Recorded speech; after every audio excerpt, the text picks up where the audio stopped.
ए बाबा दलितले केही मागेको छैन, बिहा गरिदियो हामीलाई लगेर तिम्रो घर लैजाऊ भनेकै छैन क्या। हामीलाई तिमीले पूजा गर्ने भगवानको मन्दिरमा हामीलाई पनि जान्थ्यौ, तिमीले पानी खाने धारो हामीले पनि पानी खान पाइयोस् भने त्यति माग्यो हो। हामी विनोद चौधरी हुन पाएनौँ भनेर झगडा गरेकै छैन कि। 18 वर्षकोले हत्या गर्दाखेरि चाहिँ कानुन लाग्ने, 80 वर्षकोले गर्दाखेरि नलाग्ने भन्ने हुँदैन होइन। अनि अब अहिले जातीय छुवाछुत र विभेदलाई चाहिँ अपराधै भनेर कानुनमा उल्लेख भएको हुनाले चाहिँ जुनसुकै उमेर समूहकोले गरे पनि त्यो अपराधै मान्नुपर्छ। र अर्को कुरा चाहिँ जस्तो बहुविवाह होइन, बहुविवाह चाहिँ गर्दाखेरि कैद सजाय हुन्छ भनेदेखि हिजोको पुस्ता अब 80 वर्षकोलाई अथवा 70 वर्षकोलाई चाहिँ 60 वर्षकोलाई चाहिँ के अरे त्यो नियम लागू नगरौँ त भने त मिल्दैन नि त। फोन वार्ता सुने, त्यो सुन्दाखेरि जस्तो रूपाजीले भन्नुभएको छ म दिउँसो आएको थिएँ नि दिदी तपाईँकोमा होइन, अनि कोठाको कुरा भन्नुभएको छ उहाँले भनेर भन्नुभएको छ। र त्यो दिदी जो प्रधान दिदीले तिमी दलित रहेछौ नानी म तिमीलाई कोठा दिन्न भनेको छैन। ज्यानमा रहेको जाने कानुन बनिया त धेरै भइसक्यो नि त, तर ज्यान त मारिराखेको छ नि मान्छेले। त्यही त यो व्यावहारिक कुरा हो। मान्छेले कानुन त उहिले 200 वर्ष पहिला बनिएको थियो, मान्छे त अहिले पनि मारिराखेको छ। व्यावहारिक कुरा हो, रिसमा मान्छे मार्छ भन्ने पाइन्छ र त्यसमा त्यो त्यसले चाहिँ नि 20 वर्ष जेल, आजीवन जेल सजाय हुनेदेखि के कानुन बिहोर्नु पर्दैन। तपाईँहरूको समुदायमा पनि छुवाछुत छ होइन, त्यो तपाईँहरूले मिलाएर आउनुहोस् अनि हामीसँग कुरा गर्नुहोस् भन्ने खालको चाहिँ त्यो इस्यु डाइभर्ट गरे। सरी सर, मैले त्यस्तो भने होइन, तपाईँले त्यसरी बुझ्नु भयो भने मैले भन्न सरले अघि धेरै पटक भन्नु कन्भिन्सको कुरा। मैले त्यो भने उनलाई चाहिँ नि कामेकी छोरी हुन् भन्ने थाहा पाएको दोस्रो दिनदेखि अनि उहाँलाई चाहिँ विभिन्न खालका चाहिँ उ गरेर चाहिँ मन्त्री समेत मुछिने खालको रोहित सर जस्तो एकदम विशुद्ध पत्रकार समेत कतै उतैपट्टिको हो कि भने जस्तो हामीलाई शङ्का गर्नुपर्ने खालको अवस्था त्यो भ्रम हामीमा सिर्जना भयो नि त। त्यसो हुनाले के भने यो कुरा चाहिँ नहुनका लागि त्यसले गर्दाखेरि यो चाहिँ के भन्छ जातका आधारमा चाहिँ जब तपाईँ विभेद गरिन्छ अब चाहिँ हाम्रो यो सहनशीलताको सहने सीमा लगभग अब अन्त्य हुन लाग्यो। यो जमानामा पनि के हो यस्तो भन्ने खालको छ। मेरो अनलाइन टिभी दर्शकवृन्द नमस्कार, मेरो अनलाइन टिभीमा तपाईँलाई हार्दिक स्वागत छ। म विश्व लिम्बू। पछिल्लो समय सञ्चारकर्मी रूपा सुनारले कोठा भाडामा नपाएको प्रसङ्ग, सानो जातको या सानो थरको कथित जो भनिन्छ त्यो भएकै आधारमा उहाँले चाहिँ कोठा भाडा नपाएको प्रसङ्ग यति बेला सामाजिक सञ्जालमा तीव्र बहसको रूपमा देखिएको छ। यसले अब कसरी एउटा सार्थक रूपमा निकास पाउँछ भन्ने कुरा छलफलको विषय नै छ। तर अहिले सामाजिक सञ्जालमा धेरै मानिसहरू आफ्ना विचारहरू राखिरहेका छन्, आफ्ना भनाइहरू राखिरहेका छन्। यो सन्दर्भमा आज हामी एउटा शालीन बहस गर्नका लागि उपस्थित भएका छौँ, एउटा सामयिक सन्दर्भमा कुराकानी गर्नका लागि उपस्थित भएका छौँ। हामीसँग केही व्यक्तित्वहरू हुनुहुन्छ जसले विभिन्न जाति समुदायको पनि प्रतिनिधित्व गर्नुहुन्छ र विभिन्न पेसा व्यवसायको पनि प्रतिनिधित्व गर्नुहुन्छ। उहाँहरूसँग चाहिँ अब निकास के हुनसक्छ? हामी बाजेरै मात्र बस्ने हो कि अथवा सामाजिक सञ्जालमा हिलो छ्याप्ने काम मात्रै गर्ने हो कि एकले अर्कालाई गाली मात्रै गर्ने हो कि अथवा यसको साँच्चै निकास पनि छ? यो सन्दर्भमा आज हामी बहस र कुराकानी गर्नेछौँ। हामीसँग 4 जना अतिथिहरू हुनुहुन्छ। मसँग यतापट्टि मेरो छेउबाट आरती लम्साल हुनुहुन्छ जो पत्रकार हुनुहुन्छ पेसाले। यसै गरी गणेश विक हुनुहुन्छ जो चाहिँ अधिकारकर्मी हुनुहुन्छ। दलित अधिकारकर्मी भन्दा अझ स्पष्ट हुन्छ होला। चलचित्र निर्देशक दिपेन्द्र लामा हुनुहुन्छ, उहाँलाई पनि स्वागत गर्न चाहन्छु। र पत्रकार रोहित भण्डारी सुकदेव हुनुहुन्छ, उहाँ लेखक पनि हुनुहुन्छ, उहाँलाई पनि स्वागत गर्न चाहन्छु। यहाँहरू चारैजनालाई धेरै धेरै स्वागत छ। धेरै धेरै धन्यवाद। हजुर, आरतीजीबाटै म जान चाहन्छु। एकदम यहाँहरूको जवाफ चाहिँ म अलिकति सटिक चाहन्छु, त्यो भयो भने अलिकति हामी निष्कर्षमा पुग्न अलिकति सजिलो पनि हुन्छ होला। आरतीजी, यो पर्टिकुलर घटनालाई तपाईँले कसरी लिनुहुन्छ? यो घटनाको एनालाइसिस गर्नुपर्दा सामाजिक सञ्जालमा धेरै कुराहरू आइरहेछ, पोजिटिभ नेगेटिभ सबै तपाईँले भनिहाल्नुभयो होइन। घटनालाई विश्लेषण गर्ने भन्दा पनि मैले आफूले कसरी हेरिरहेको छु भन्ने, कसैले मेरो घरको कोठा दिन्न भन्न पाउनु उसको अधिकार हो, तर तिमी तल्लो जातको भएको कारणले म दिन्न भन्न पाउनु त्यो चाहिँ विभेद हो। तपाईँले चाहिँ तपाईँले पसल खोल्नुभयो, पसलमा तपाईँको जुत्ता बेच्न राख्नुभयो, इक्जाम्पल तपाईँले यो जुत्ता 100 रुपियाँ हो भनेर भन्नुभयो, मैले बार्गेनिङ नगरिकन म तपाईँलाई 100 रुपियाँ दिन्छु भन्दाखेरि तपाईँले म तपाईँलाई बेच्दिनँ उहाँलाई चाहिँ बेच्छु भन्न पाउनुहुन्न भन्ने चाहिँ यसरी चाहिँ मैले हेरिरहेको छु। ओके, गणेश सर, रूपा सुनार बहिनीको स्टोरी तपाईँले सुन्नुभएकै छ। तपाईँ अब एउटा दलित अधिकार कर्मी भएको नाताले र राजनीतिक कर्मी भएको नाताले यो घटनासँग तपाईँ एकदमै चिरपरिचित नै हुनुहुन्छ। अब यो प्रष्टै छ, दुइटै अब अभियुक्त भनिएका र अब पीडित दुइटै चाहिँ नि जिउँदै हुनुहुन्छ होइन। रूपाले उहाँसँग डिलिङ गरेर घरको कोठा भाडा चाहिँ नि चित्त बुझेर म चाहिँ यति पैसा तिर्छु भनेर चाहिँ सहमति गरेर अनि निर्णय पछि सुनाउँछु भन्ने शर्तमा उनी फर्किन् र एकछिनपछि चाहिँ नि घरबेटीले तपाईँलाई दिन उनको साथीलाई तपाईँको तिम्रो साथी चाहिँ नि अब दलित रहेछ, त्यस कारणले गर्दाखेरि मेरो घरमा बुढी आमा हुनुहुन्छ, उहाँलाई चाहिँ नि अप्ठ्यारो पर्ने भएरले म कोठा दिन्न भन्नुभयो भन्ने रूपाको चाहिँ नि दाबी छ होइन। त्यही दाबीका आधारमा निर्णय गर्ने कानुनी प्रक्रियामा चाहिँ गएर उहाँले उजुरी समेत दिनुभएको छ। यदि कथम कदाचित चाहिँ नि त्यो उजुरी गलत छ भने त त्यो रूपामाथि कारवाही हुन्छ नि कानुनले त होइन।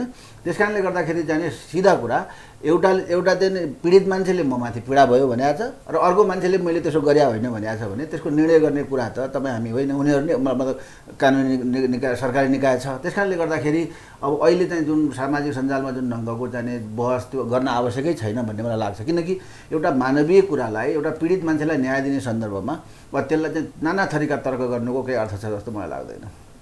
दिपेन्द्र सर, होइन अब यो घटनाले चाहिँ अब हामी अझै पनि कुन समयमा छौँ अथवा चाहिँ हाम्रो सोच कस्तो छ भन्ने कुरा केही मात्रामा दर्शाउँछ। सजाय तोकेर मात्रै हुँदैन, यो चाहिँ व्यवहारमा होइन लागु हुनुपर्छ। त्यसको लागि चाहिँ कसरी अब जो जनचेतना कसरी जगाउने होइन, जस्तो अब नयाँ पुस्ता पुरानो पुस्ता अघिल्लो पुस्ता सबैमा चाहिँ यो एक किसिमको जनचेतना जगाउन आवश्यक छ जस्तो चाहिँ मैले देखेँ। भनेपछि हामी कता छौँ भन्ने कुरो चाहिँ अलिक कन्फ्युज भयो भन्ने कुरा राख्नुभयो। रोहित सर, मैले चाहिँ यो घटनालाई उहाँले कोठा पाउनु भएन अत्यन्तै दुःख भयो।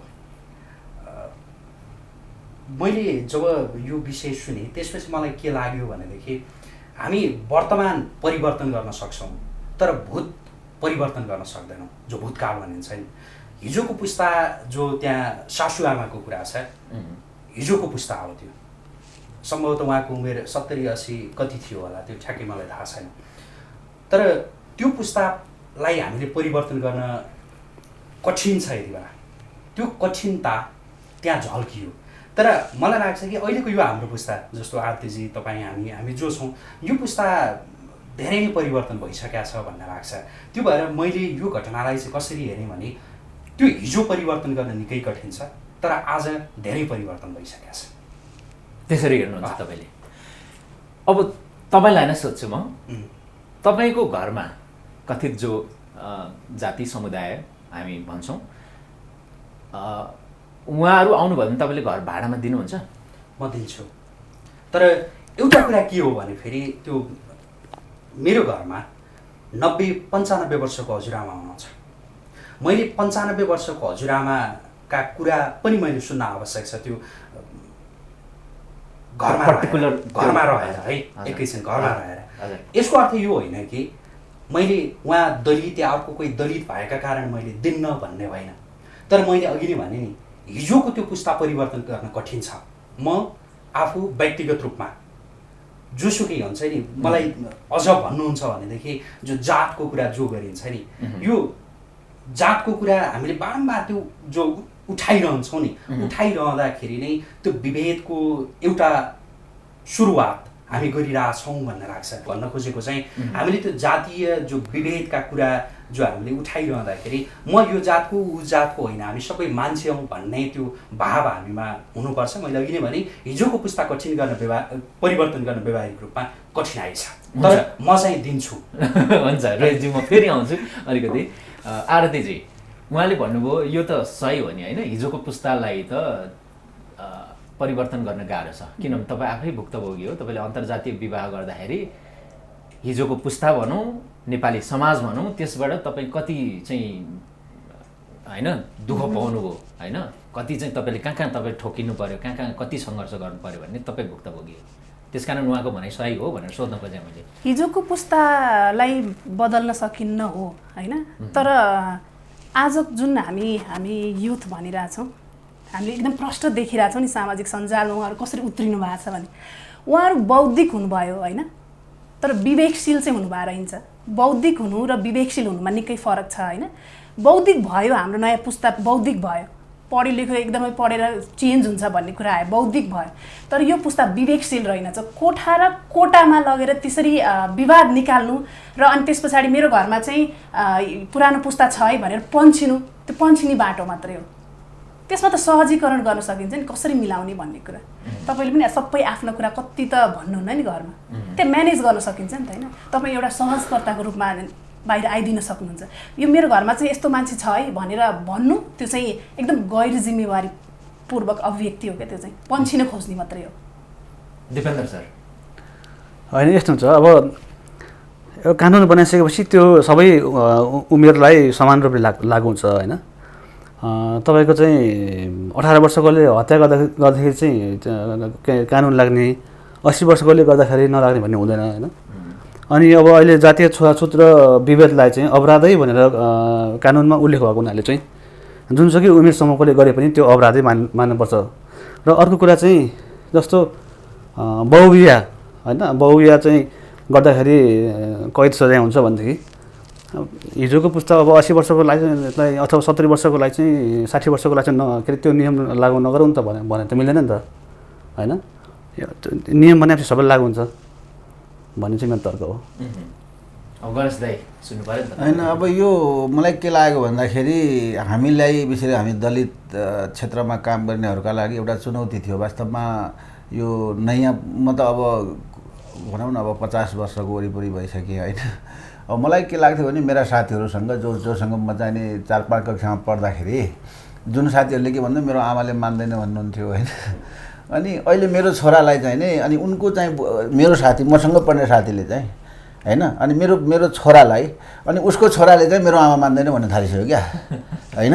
यो जति पुस्ता आए पनि त्यो पुरानो हुँदै हामी बुढा हुँदै जाँदाखेरि त्यसले गर्दाखेरि उहाँले भने जस्तै कतिपय चाहिँ पोलिटिकल कुराहरू चाहिँ कतिपय कुरालाई सकारात्मक दृष्टिकोणले हेर्न सकिएला। बुढापाका मान्छे हुन्, यसलाई ज्येष्ठ नागरिक हुनु भन्ने ढङ्गले चाहिँ चित्त पुर्याउन सकिन्छ। तर कानुनका दृष्टिमा चाहिँ कसरी त्यहाँ छुट दिन सकिन्छ र भने यदि त्यसो हो भने त म मेरो 95 अथवा 100 वर्षको आमालाई सम्मान गर्न चाहन्छु भने त म मेरो घरको व्यापार किन गर्ने, कोठा भाडामै नदिने नि, कसैलाई पनि नदिने होइन। मेरो आमा रहन्जेलसम्ममा म यो घरमा उहाँलाई एउटा मन्दिर जस्तो बनाएर राख्न चाहन्छु। मेरो आमाले यो घरलाई जसरी जाने गर्न चाहनुहुन्छ त मेरो बुवाले जे गर्न चाहन्छ भन्ने भयो नि होइन। तर कानुनका अगाडि हामीले चाहिँ पुरानो पुस्ता अथवा यो पुस्ता त्यो पुस्ता भन्न चाहिँ त्यो त छुट दिन सकिँदैन। त्यो उहाँले जेलमा राखेको केस भनिहाल्नु भयो होइन। त्यसले मलाई के लागेको छ त भन्दाखेरि अब कतै पुरानो पुस्ता चाहिँ नि चेन्ज भइसकेपछि नयाँ पुस्ता चाहिँ कम्प्लिटली चेन्ज हुनु। अहिले कोटा र कोठाको चाहिँ त्यो शब्द चाहिँ नि एकदम त्यो मिलाउने चाहिँ नि एकदम भर्खरको केटा हो नि त होइन। युथ नै हो नि त्यो उहाँको त्यो स्ट्याटसहरू हेर्दाखेरि होइन। जस्तै अब तपाईँ कोटाको कुरा के हो त भन्दाखेरि कोटा राज्यको शक्ति हुँदा राज्यको चाहिँ स्रोत साधन पुग्दा दिने सकारात्मक विभेद हो। त्यो चाहिँ उसले चाहिँ भोलि झिक्न पनि सक्छ।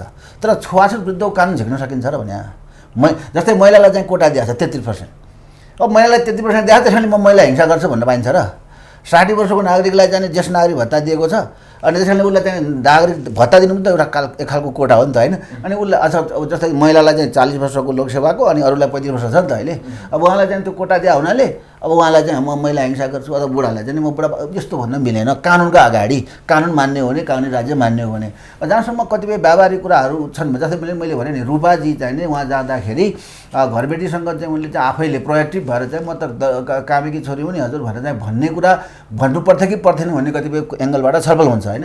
तर उनले के भन्दा भविष्यमा चाहिँ म माथि टेन्सन हुनुभन्दा अहिले भन्ने प्रश्न भनौँ भने एउटा पीडा छ नि त हामीलाई त होइन। अनि त्यो पीडाका त्यो पीडा जस्तो मैले चाहिँ हाम्रो कञ्चनपुरमा चाहिँ एकचोटि चाहिँ एउटा त्यो सार्वजनिक के भन्छ त्यो हाट बजारमा एउटा फुच्चेले चाहिँ नि आफ्नो बाबुसँग जात्रा जाने बेलामा चाहिँ जेरी चाहिँ एकदम भर्खर बनाएको त्यो जेरी किनेको छ होइन बाबुले। अनि त्यो टुक्रा टुक्रा दिएछ उसले त्यो बेच्नेले। अनि होइन यो सिँगाइदिनुहोस् भनेर छुँदाखेरि चाहिँ उसले त्यो जेरी तार्ने पन्नेले हानिकन उसको बाउलाई त्यहीँ स्पट डेथ गर्यो। अनि त्यो बच्चा अब कहिले चाहिँ अब कन्भिन्स हुन्छ भन्नु त उसको अगाडि उसको बाउलाई आफ्नै अगाडि मरेको उसले देखाएको छ, मारेको देखेको छ। अनि ऊ डराउँदैन। अब यस्ता त हामीले कति पुस्ता चाहिँ हामीले बेहोऱ्यौँ नि त दलितहरूले होइन। त्यस हुनाले चाहिँ नि मलाई अहिले पनि मेरो साथीसँगै घर जाँदाखेरि उसको घरमा बस्दाखेरि ल यसले त केही मान्दैन उसको बाउले के भन्ला उसको आमाकोले गर्दा एकदम डर भएको भए हुन्छ नि त होइन। त्यस हुनाले चाहिँ यसलाई पुस्तामा लानु हुँदैन। यो कानुन हो, त्यस कारण आमालाई कन्भिन्स गर्ने, बाबुलाई कन्भिन्स गर्ने त हाम्रो पनि त दायित्व हो नि त। हुन्छ, भनेपछि रोहितजीकै अब यो ठोक्यो होइन, कन्भिन्स गर्ने कुरा आयो रोहित सर। जस्तो कन्भिन्स मैले अघि नै भने नि, म जातपातमा मान्दिनँ। जस्तो यति बेला यहाँ अब जस्तो कथित होइन उपल्लो जातका होला या कथित तल्लो जातका होला, तर हामीलाई एकै ठाउँ बसेर खानका लागि कुनै समस्या छैन, हामीलाई एकै ठाउँमा घुम्नका लागि कुनै समस्या छैन। जस्तो आरतीजी जस्तो एउटा सामाजिक त्यो विद्रोह गर्नुभयो नि, त्यो भनेको उहाँको पुस्ताले गरेको हो कि त्यो विद्रोह भनेको उहाँ भनेको मेरो पुस्ता, हाम्रो पुस्ताले गरेको विद्रोह हो कि त्यो भनेको। अब जो कन्भिन्स गर्ने तपाईँले कुरा गरिरहनु भएको छ, ल कसरी कन्भिन्स गर्न सकिन्छ त्यो विषयमा छलफल गरौँ, सल्लाह गरौँ। तर एउटा यो चाहिँ के हुन सक्दैन भन्ने मलाई लाग्छ भनेदेखि नि, कानुनको डन्डा नै बर्साएर मात्रै सामाजिक परिवर्तन गर्छु भनेर सोचियो भनेदेखि चाहिँ त्यो हुन सक्दैन कि भन्ने मात्रै मलाई लाग्यो। जस्तो आरतीजीलाई नै म सोध्न चाहन्छु, तपाईँले अन्तर्जातीय विवाह गर्नुभयो, तपाईँलाई पक्कै पनि घरमा जो हुनुभएको हजुरबुवा तपाईँको हुनुहुन्थ्यो होइन, उहाँलाई सुरुमा कन्भिन्स गर्न पक्कै तपाईँलाई गाह्रो भयो नि, गाह्रो हुन्छ, त्यो व्यवहारिक कुरा हो। अब जस्तो यसको अर्थ उहाँले जोसँग उहाँले विवाह गर्नुभयो, ए मेरो हजुरबुवाले फलानुसँग मलाई विवाह गर्न दिनु भएन भनेर अब हजुरबुवामाथि हामीले त्यति बेला पक्राउ गर्ने या उहाँलाई चाहिँ हामीले दण्डित गर्नेतिर हामी जान्थ्यौँ भनेदेखि त्यस्तै न्याय दिन्थ्यौँ भनेर पनि हामीले सोच्नुपर्छ। भनेको यो व्यवहारिक कठिनाइका कुराहरू छन्, यसलाई हामीले आत्मसात गर्न जरुरी छ। भनेपछि रूपाजीले जो कदम चाल्नुभयो त्यो केही हदसम्म गलत भयो भन्ने पनि हो? होइन, गलत भनेको उहाँले जस्तो मैले त्यो अडियो कति थियो थाहा छैन, तर मैले त्यस्तै 40 सेकेन्ड या 1 मिनट मैले ठ्याक्कै बिर्सेँ त्यतिको अडियो मैले सुनेँ।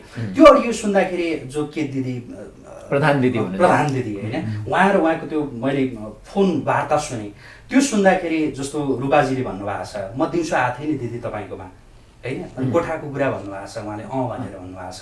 र त्यो दिदी जो प्रधान दिदीले तिमी दलित रहेछौ नानी, म तिमीलाई कोठा दिन्न भनेको छैन, त्यो व्यवहारिक कठिनाइको मैले कुरा गरिरहेको छु कि घरमा मा हुनुहुन्छ, अलि अप्ठ्यारो माने कस्तो अनकनाई भनिरहनु भएको छ भनेको त्यहाँ उहाँको न त्यो व्यवहारिक कठिनाइ थियो कि हामीले त्यो बुझ्न आवश्यक छ। साँच्चै त्यो घरमा 80-90 वर्षको त्यो मा जो उहाँले भन्नुभएको छ हुनुहुँदो रहेछ भनेदेखि कन्भिन्स गर्नलाई साँच्चै न कठिनाइ पो भएको थियो कि उहाँले त्यो भन्नुभएको छ नि प्रश्नसँग कि मलाई समस्या छैन नानी तिमी आऊ है भनेर पनि भन्नुभएको छ। त्यहाँ अन्तिममा त्यो अरु बेला भेट्न आऊ है भनेर भन्नुभएको छ। भनेको दलितै भनेर छिछि र दूर उहाँले गर्नुभयो भनेर त्यो ढङ्गले नि हामीले बुझियो यो केसलाई भनेदेखि यो अलिकति जुन बाटोबाट हामीले बुझ्नुपर्ने त्यो फरक हुन्छ कि। तर हिडन फ्याक्ट त फेरि त्यही हो अन्त त फेरि उहाँले कारण त फेरि अल्टिमेटली जाँदाखेरि चाहिँ उहाँ कथित तल्लो जातको भएकै कारणले नै हैन हो मैले भने कोठा नपाउनु भएको चाहिँ हो त्यो यथार्थ हो। यो यही व्यवहारिक कठिनाइहरूलाई मैले भने नि यसलाई हेर्दाखेरि त हामी हो कानुनका डन्डा बर्साउनु पर्छ हैन। कानुन त आज बनेको होइन नि त, आजभन्दा निकै वर्ष अगाडि बनेको हो नि त। यदि त्यो कानुनले मात्रै हुन्थ्यो भनेदेखि त आज हामीले यो बहस नै गर्न आवश्यक थिएन कि हैन। कानुनले हुँदो रहेनछ। यसलाई हामीले कसरी सुल्झाउने यो व्यवहारिक कठिनाइ जस्तो म गणेश सर हैन गणेश सरलाई नै सोध्छु कसरी कन्भिन्स गर्न सकिन्छ हो यसमा छलफल गरौँ कि। यो मेरो पनि चिन्ताको विषय हो। मैले तपाईँलाई भने नि मेरो घरमा 95 वर्षको हजुरआमा हुनुहुन्छ, 95 वर्ष हुनुभयो। तर म व्यक्तिगत रूपमा कोही मेरो घरमा कोठा खोज्न आयो भनेदेखि म कहिले पनि सोध्दिनँ कि कुन जातको भनेर म सोध्दिनँ। तर भोलिका दिनमा हजुरआमाले कहीँ कतैबाट थाहा पाउनुभयो या केही गर्नुभयो भनेदेखि उहाँलाई त्यो कसरी कन्भिन्स गर्ने भन्ने त त्यो हामीले बुझ्नुपर्छ। त्यही भएर मेरो चाहिँ आग्रह के हो भनेदेखि नि कोठा दिन्न या कोठाको मात्रै सवाल होइन कि यो हामीले कसरी कन्भिन्स गर्न सकिन्छ। मैले अघि नै भने हाम्रो पुस्तामा मलाई लाग्छ त्यो विभेद छैन। ओके आरतीजी के हुन्छ कन्भिन्स कसरी भन्ने कुरा छ कि मेरो हजुरबा भर्खरै बित्नु 45 दिन पनि भएको छैन है।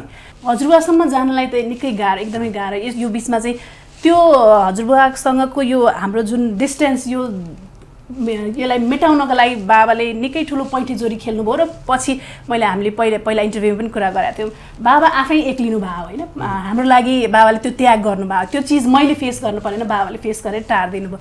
तर यति मात्रै भन्न खोजेको के हो भने पुरानो पुस्ता भनेर मेरो बाउले मानेन छोरी त मेरो घर नआइज भनेर मेरो बाउले त भन्नुभयो नि त। मेरो बाबाले त स्वीकार्नुभयो, मान्नुभयो। त्यो चिजलाई चाहिँ त्यो चेन्ज हुँदैछ भनेर हेर्ने कि अब आज हाम्रै उमेर समूहको मान्छे हो ट्विटरमा उर्लिने कोठा र तिमीले कोटा पायौ मैले कोटा पाइनँ भने ए बाबा कोटा सुरु भएको त कति 1 दशक यो विभेद कहिलेदेखि सुरु भएको? यो कोटा फेरि दलित समुदायलाई मात्रै हो त? सुदूरपश्चिममा पनि हो नि त, होइन? त्यो पिछडिएको समुदायलाई पनि। काठमाडौँमा सेन्ट जेभियर्स पढ्ने, ए लेभल पढ्ने स्टुडेन्टहरूसँग त्यो सुदूरपश्चिमको विद्यार्थीले कम्पिट गर्न सक्दैन। कोटा त त्यहाँ पनि हो नि त, त्यो बौद्धिक लेभल म्याच हुँदैन, उनीहरू पनि आउनुपर्छ भनेर कोटा त त्यो उनीहरूको लागि पनि हो। कोटा महिलाको लागि पनि छ, दलितको लागि मात्रै कोटा छैन नि त। तर यो कोटा भनेर यसरी किन कुर्लेको सामाजिक सञ्जालमा? 10 वर्षको त कहानी भयो यो कोटाको। तर यो विभेद त वर्षौँदेखिको। अघि उहाँले पनि भन्नुभयो मेरो बुवाले, हजुरबुवाले मान्दैनन् भनेर उहाँको साथी पन्छिने। अब त अहिले साथीको छोरा फेरि मेरो बुवाले मान्दैन भनेर पन्छिने। यो त लिगेसी कन्टिन्यू भयो क्या। यो लिगेसी, यो ब्रेक चाहिँ गर्नु पऱ्यो, यो चाहिँ ब्रेक गर्नु पऱ्यो। दिपेन्द्र दाइ, तपाईँ कुन रूपमा लिनुहुन्छ? किनभने तपाईँ पनि यो विषयमा लेखिराख्नुहुन्छ होइन? तपाईँको सामाजिक सञ्जालहरूको स्ट्याटस हेर्दाखेरि तपाईँ पनि यो पुरानो पुस्तालाई परिवर्तन गर्न गाह्रो हुन्छ भन्ने कुरा चाहिँ गाह्रो होला, तर असम्भव चाहिँ छैन होइन? असम्भव छैन। जस्तो 70 वर्ष 80 वर्षको उमेरमा मान्छेले आफ्नो धर्म त परिवर्तन गरे आउँछ होइन? अनि कसैले अब नागरिकता परिवर्तन गरे आउँछ, विदेशमा अमेरिकी नागरिक लिएर बसिरहन्छ होइन? नागरिकता लिएर बसिरहन्छ। जस्तो कतिले अब रक्सीको लत हुन्छ, रक्सी खान छोडिदिन्छ 70-80 वर्षको उमेरमै होइन? भनेको चाहिँ के भने अब कति अब एमालेमा भोट हाल्ने अथवा चाहिँ काङ्ग्रेसमा भोट हालिरहेको बुढाहरूलाई हामीले माओवादीमा भोट हाल्न पनि चाहिँ कन्भिन्स गरायो होला कतिले होइन? भनेको मतलब चाहिँ कन्भिन्स गराउन सकिन्छ, गाह्रो होला, तर असम्भव चाहिँ छैन क्या। अनि फेरि अर्को हाम्रो दायित्व के हो भन्दाखेरि यो त यो एक किसिमको चाहिँ अपराधै हो नि त। जस्तो जातीय छुवाछुत गर्न अपराध हो, यो गलत हो, यो चाहिँ मानवताको विरुद्ध हो भन्ने यो सत्य हो नि त। हाम्रो दायित्व के हो भन्दाखेरि पुरानो पुस्तालाई यो सत्य कुरामा होइन, सत्य कुरा उनीहरूलाई बुझाएर होइन, उनीहरू चाहिँ सत्य कुरा बुझेर चाहिँ मरेको राम्रो हो नि त। उसको जिन्दगी चाहिँ के असत्यमै बित्न दिनु भएन नि हामीले होइन? त्यसको लागि चाहिँ हामीले चाहिँ त्यो सचेत नागरिकको कर्तव्य हो। रोहितजी सम्झाउनुहुन्छ अब घरमा? सक्दिनँ भनेको होइन, मैले सबैलाई त व्यवहारिक कठिनाइको त्यो अहिले टेलिभिजनका अगाडि हामीलाई आदर्शका कुरा गर्न जति सजिलो हुन्छ नि विश्व सर होइन, साँच्चै त्यो त्यसलाई व्यवहारिक रूपमा त्यो कार्यान्वयन गर्न कठिन छ कि। आदर्श सिद्धान्तका कुरा त हामीले कानुनमा लेखेकै छौँ नि, संविधानमा लेखेकै छौँ नि होइन? त्यसलाई कार्यान्वयन गर्न कठिनाइ भएर न अहिले यो गरिरहेछौँ भने आदर्श र व्यवहारको कार्यान्वयन कसरी गर्ने भन्नेमा चाहिँ हाम्रो ध्यान केन्द्रित हुनुपर्छ। हो, उहाँले भने जस्तो म त उहाँले असम्भव छैन भन्नुभयो होइन? हो, म मान्छु, म त सम्भव छ भनेर पुस्तक नै पनि लेखेको छु, यहाँलाई पनि थाहा छ होइन? सम्भव छ, असम्भव केही पनि छैन। तर हामीले टेलिभिजनमा या सार्वजनिक ठाउँमा बोल्नका लागि हामीलाई जति त्यो शब्द उच्चारणमा जति सजिलो हुन्छ नि, साँच्चै कठिनाइ छ। हो, म यहाँलाई भन्छु, मेरो घरकै जो मैले यो कुनै बनावटी कुरा गरिरहेको छैन, मेरो घरमा 95 वर्षको हजुरआमा हुनुहुन्छ। हेर्नुहोस्, समस्या छ है। मैले यो जातको कुरा मात्रै गरिरहेको छैन, अरू सामान्य मेरै घरको कुरा गरिरहेको छु कि जस्तो मेरो घरमा 95 वर्षको जो हजुरआमा हुनुहुन्छ, हजुरआमालाई मेरै घरका जो सदस्य हुन्छन् नि, मेरै घरका कुनै अर्को सदस्यले पकाएको खाना दिनलाई गाह्रो हुन्छ कि मैले सम्झाएको छैन होला, सम्झाउँदिनँ होला, मैले सम्झाउँछु नि भने त्यो कठिनाइ छ। यसको अर्थ कि म अबुझ मान्छे नै त होइन भने मैले त्यसका लागि नि त प्रयास त गरिरहेको छु नि, भने यो व्यवहारिक कठिनाइ छ। अब तपाईँले एउटा इङ्गित गर्न खोज्नु भएको कुरो जस्तो हामी अब अहिले सबै बोलिरहेछौँ होइन, गफ गरिरहेछौँ भनौँ या एउटा बहसमा सामेल छौँ, भन्न जति सजिलो छ गर्न गाह्रो छ भनेर तपाईँले इङ्गित गर्न खोज्नु भएको। सायद दिपेन्द्र दाइलाई तपाईँ सोध्न चाहनुहुन्छ होला कि तपाईँ दलित समुदायको कोही केटीसँग विवाह गर्न चाहनुहुन्छ, गर्न सक्नुहुन्छ भनेर एउटा व्यवहारिक प्रश्न पनि सायद तपाईँले खडा गर्न खोज्नु भएको होला, या तपाईँलाई पनि म त्यो प्रश्न गर्छु। मेरो त विवाह भइसक्यो, म हजुर हजुर तपाईँ सायद त्यो प्रश्न पनि सोध्न खोज्नु होइन? जस्तो मेरो त बिहे भइसक्यो होइन, तर के भन्दाखेरि त्यो चाहिँ के अरे यो त्यस्तो मलाई चाहिँ यो के अरे होइन व्यवहारिक प्रश्न त हो। फेरि यो जातको आधारमा चाहिँ आफूभन्दा अरू जातको जस्तो हामी तामाङ कम्युनिटी, म तामाङबाट आएको हो नि त। अब हाम्रोमा चाहिँ थरहरू त हुन्छ, तर त्यो थरहरूको चाहिँ एरेन्जमेन्ट होरिजेन्टल हुन्छ क्या होइन, भर्टिकल हुँदैन होइन। हिन्दू खसारीमा चाहिँ भर्टिकल हुन्छ एरेन्जमेन्ट, हाम्रो चाहिँ होरिजेन्टल हुन्छ। हाम्रो चाहिँ अब तलमाथि हुँदैन होइन। जस्तो अब धनी र गरिबमा अलिअलि त्यो के अरे डिफ्रेन्सिएस हुनसक्छ, अथवा पढेको नपढेको होइन, तर अब त्यो थरकै आधारमा चाहिँ त्यो हुँदैन। खालि के भने अब हामीले चाहिँ जस्तो कति तामाङहरूमा पनि अब दलितलाई हेप्ने अपहेलना गर्ने होइन विभेद गर्ने त त्यो देखिन्छ होइन देख्नु चाहिँ। तर अब मेरो आफ्नो भन्दाखेरि चाहिँ अब मलाई त्यस्तो खास अब मेरो परिवारमा कसैले इन्टरकास्ट बिहे गर्यो, कसैले चाहिँ दलित बिहे गर्यो, अथवा कसैले बाहुनी बिहे गर्यो भन्दाखेरि, अथवा कसैले मधेसी बिहे गर्यो भने त्यसमा चाहिँ मेरो चाहिँ के अरे अब त्यसमा मेरो के हुन्छ विरोध चाहिँ रहँदैन। तपाईँ जस्तो रोहितजी डाक्टर नवराज लम्साल जस्तो तपाईँको छोरा या छोरीले भोलि अन्तर्जातीय दलित समुदायकै या अरू कोहीसँग विवाह गर्नुभयो भने तपाईँ त्यति मेरो अब्जेक्सन हुँदैन? मेरो अब्जेक्सन रहँदैन र विवाहका लागि म यो जातसँग गर भनेर प्रेरित पनि गर्दैन। जसरी राज्यले दलितसँग विवाह गर्दा 1 लाख रुपियाँ कति कति भनेर जुन ल्यायो नि, मलाई त लाग्छ विवाह भनेको व्यक्तिको स्वेच्छाको कुरा हो। मसँग मलाई मन परेको, मैले के भने मेरो अहिले त बिहे भइसक्यो, तर मलाई कुनै जातका आधारमा मेरो आँखा गएन कि मलाई जो तल्लो भनिएको जातको या माथिल्लो भनिएको जातको जोसुकै जातको होस् मन पर्थ्यो भने म त्योसँग विवाह गर्थेँ कि। रोहितजी जस्तो अब यो कथित तल्लो जात र उपल्लो जातको जो हामी कुरा गरिरहेछौँ, गणेश दाइ म तपाईँलाई अलिकति कम प्रश्न सोधिरहेको छु, म आउँछु कृपया अलिकति छोटोमै जवाफ दिनु होला कि कहिलेकाहीँ कथित उपल्लो जात भन्दाखेरि त्यो उपल्लो खालको फिलिङ्स मनमा साँच्चै नढाँट्यो भन्दा कहिलेकाहीँ आउँछ कि आउँदैन? यहाँलाई म नढाँटिकन भन्छु, मलाई त्यो म जो अहिले भनिएको है भनिएको ब्राह्मण समुदायको मान्छे हो, म भनिएको ब्राह्मण समुदायको मान्छे हो। मलाई त्यो विभेदको अनुभूति मलाई कति बेला हुन्छ भनेदेखि नि जब मलाई ब्राह्मणहरू बाहुन भनिन्छ नि, म आफू विभेदमा परेको अनुभूति मैले गर्छु। तपाईँ चाहिँ म चाहिँ भनेको बाहुन भनेर जब भनियो नि, मैले आफूमा ऊ जस्तै मान्छे त हो नि, मलाई चाहिँ किन बाहुन भन्ने यिनीहरूले, त्यति बेला विभेदमा परेको अनुभूति मैले गर्छु। र तपाईँले उपल्लो जातको अनुभूति भन्नुभयो नि, त्यस्तो कहिल्यै पनि हुँदैन उपल्लो जातको अनुभूति भन्न चाहिँ।